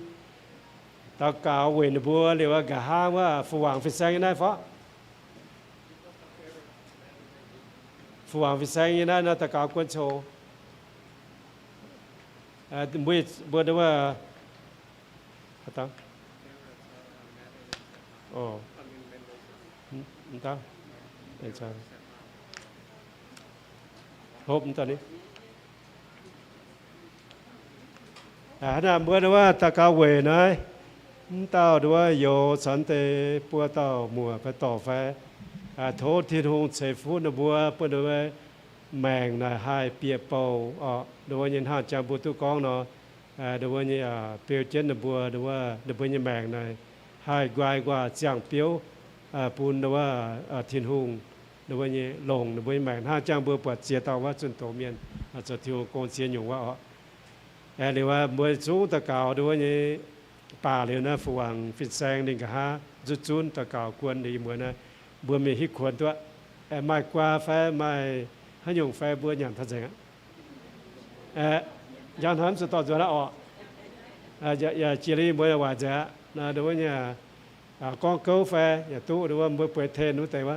เปิดเจ้าเตะตู้สปินบัวเปิดบัวจะทะลุยาตัวบัดยังหันนะโดยเนี่ยฟันบุญยอมตัวโอเคเราบควรเจียวเตะตู้ฉางฮิตเตะขวนจิวทงเตะต่อยจะเป็นลงเนี่ยอย่างเจ้าออกจะน้ำเสียน้ำจะโหบัวจะสิ้นกับเจียวหน่ะตัวบัวเสียน้ำโชว์บัวแต่กับจุนยามนายฝุดเจียมเป็นแสงต่อบัวจวงเกียนหรือว่าต่อเจียบัวตะเกาโอเคขนาดน้ำโชว์บัวจุนตะเกาเวหรือว่าต้นเตะยี่ทกองเจียวดาวบัวดามบัวตะเกาแรงจริงบัวอย่าจวงมันมัวจิวปังต่อยอีมวนเย็นหวงหางว่าเดบัวกองโจ้กอนหางโจมเองนะโทษกวางสวยปูนดูว่าอีสานในบ้านโจ้ตัวช้ำเนี่ยให้เราไปบัวให้เต้าเหี้ยวเสียวว่าน่าโจมาดาวเนี่ยหรือว่าแองจิ๋วไม่หยันหางนะโอ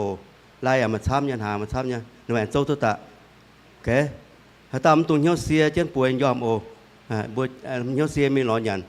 ตัวเนี่ยโอ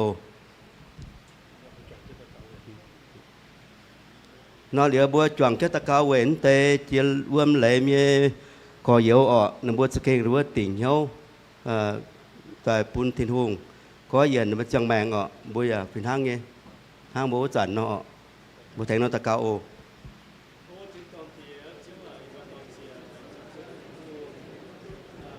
Hallelujah nai nó u bùa để chia tàu con yến hiếu tuân được dạy nuôi bùa mà chiếu hiếu tuân dạy nuôi bùa mà tại em nhầm nai thốt chỗ thiên hùng cần thành bùa chỉ bất cần xem hai chỗ nhung phun bùa hai thành nhung phun bùa bật chẳng tìa thô mà như en xây dìa phun bùa tề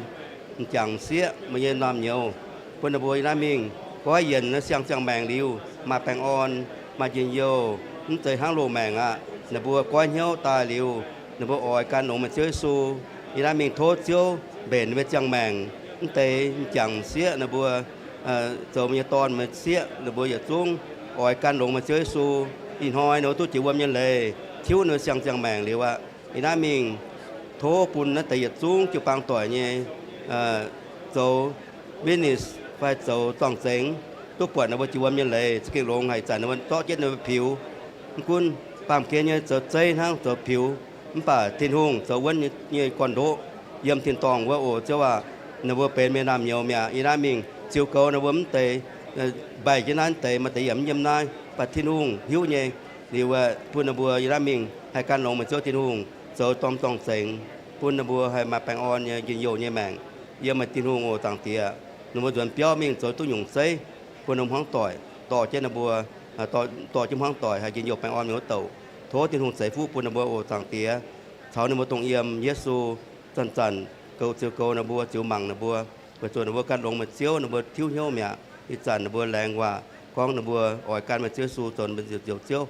ใส่นติดจิ้มแต่ผิวผัดเจียวนะบัวกันอ๋อจู่แมงแปะกองนะบัวเสแรงก้อนเหี้ยวเมียนเมียโทษทินหงไม่ยังหลังอีน่ามิงจิวเกานะบัวแปลงอ่อนเนี่ยมายุ่งกิ่งปอตัวนะบัวโอต่างเตียอีสันนี่ยาแรงจริงยีบัวอย่าจุ้งเจ้าอย่านำเหนียวอินหออิมวนจนนำในปลายยีบัวตู้ปวดซ้ำยงปวดหมองเจ้าเนี่ยโตหมองเจ้าเนี่ยยุงตู้ปลาจ่างเจ้าเนี่ยยุงคุมวางให้อย่าพูนเจ้าเนี่ยบัวตัวยังหลังอย่าแทงเจนอย่าจุ้งอีมาหน่อยเนี่ยเจ้าในปลายอิมวนเยี่ยมฐานที่น่ะไปยีบัวอ่อยฮิตขวัญโยเตะโทษทินหงเนี่ยฟูเหยียดใส่ปุ่นเหยียดเต่าปุ่นนะบัวมาแปลงอ่อนยิงเหี้ยวมาแปลงอ่อนเนี่ยตุ๊กป่วยยอมปุ่นมาสตานจีปออีบัวยังไงนอมมุยแอมเปลเจนเท้ายังดอมยีบัวแอมไม้กงโซแอมฟูสูเจียวเหมียวโตต่างเตียยังหอยแอมมานอนในป่าทั้งโทษที่นู่นกันแทงเจนเต่ามาหน่อยเนี่ยมายิงโยแปลงอ่อนเนี่ยต่อสู่มาหวังเสียงเตียปุ่นเต่ามาหวังเสียงแทงในบัวป่วยจอมยอมยีหมวนยีริ้วต่างเตียบัวต่อเจียวเจียวบัวตาเก่ากวนในป่าแทงเยซูเนี่ยบัวเอเมนลงมาchiếu lông hạ tất quản bơi chiếu mình đây ở đấy có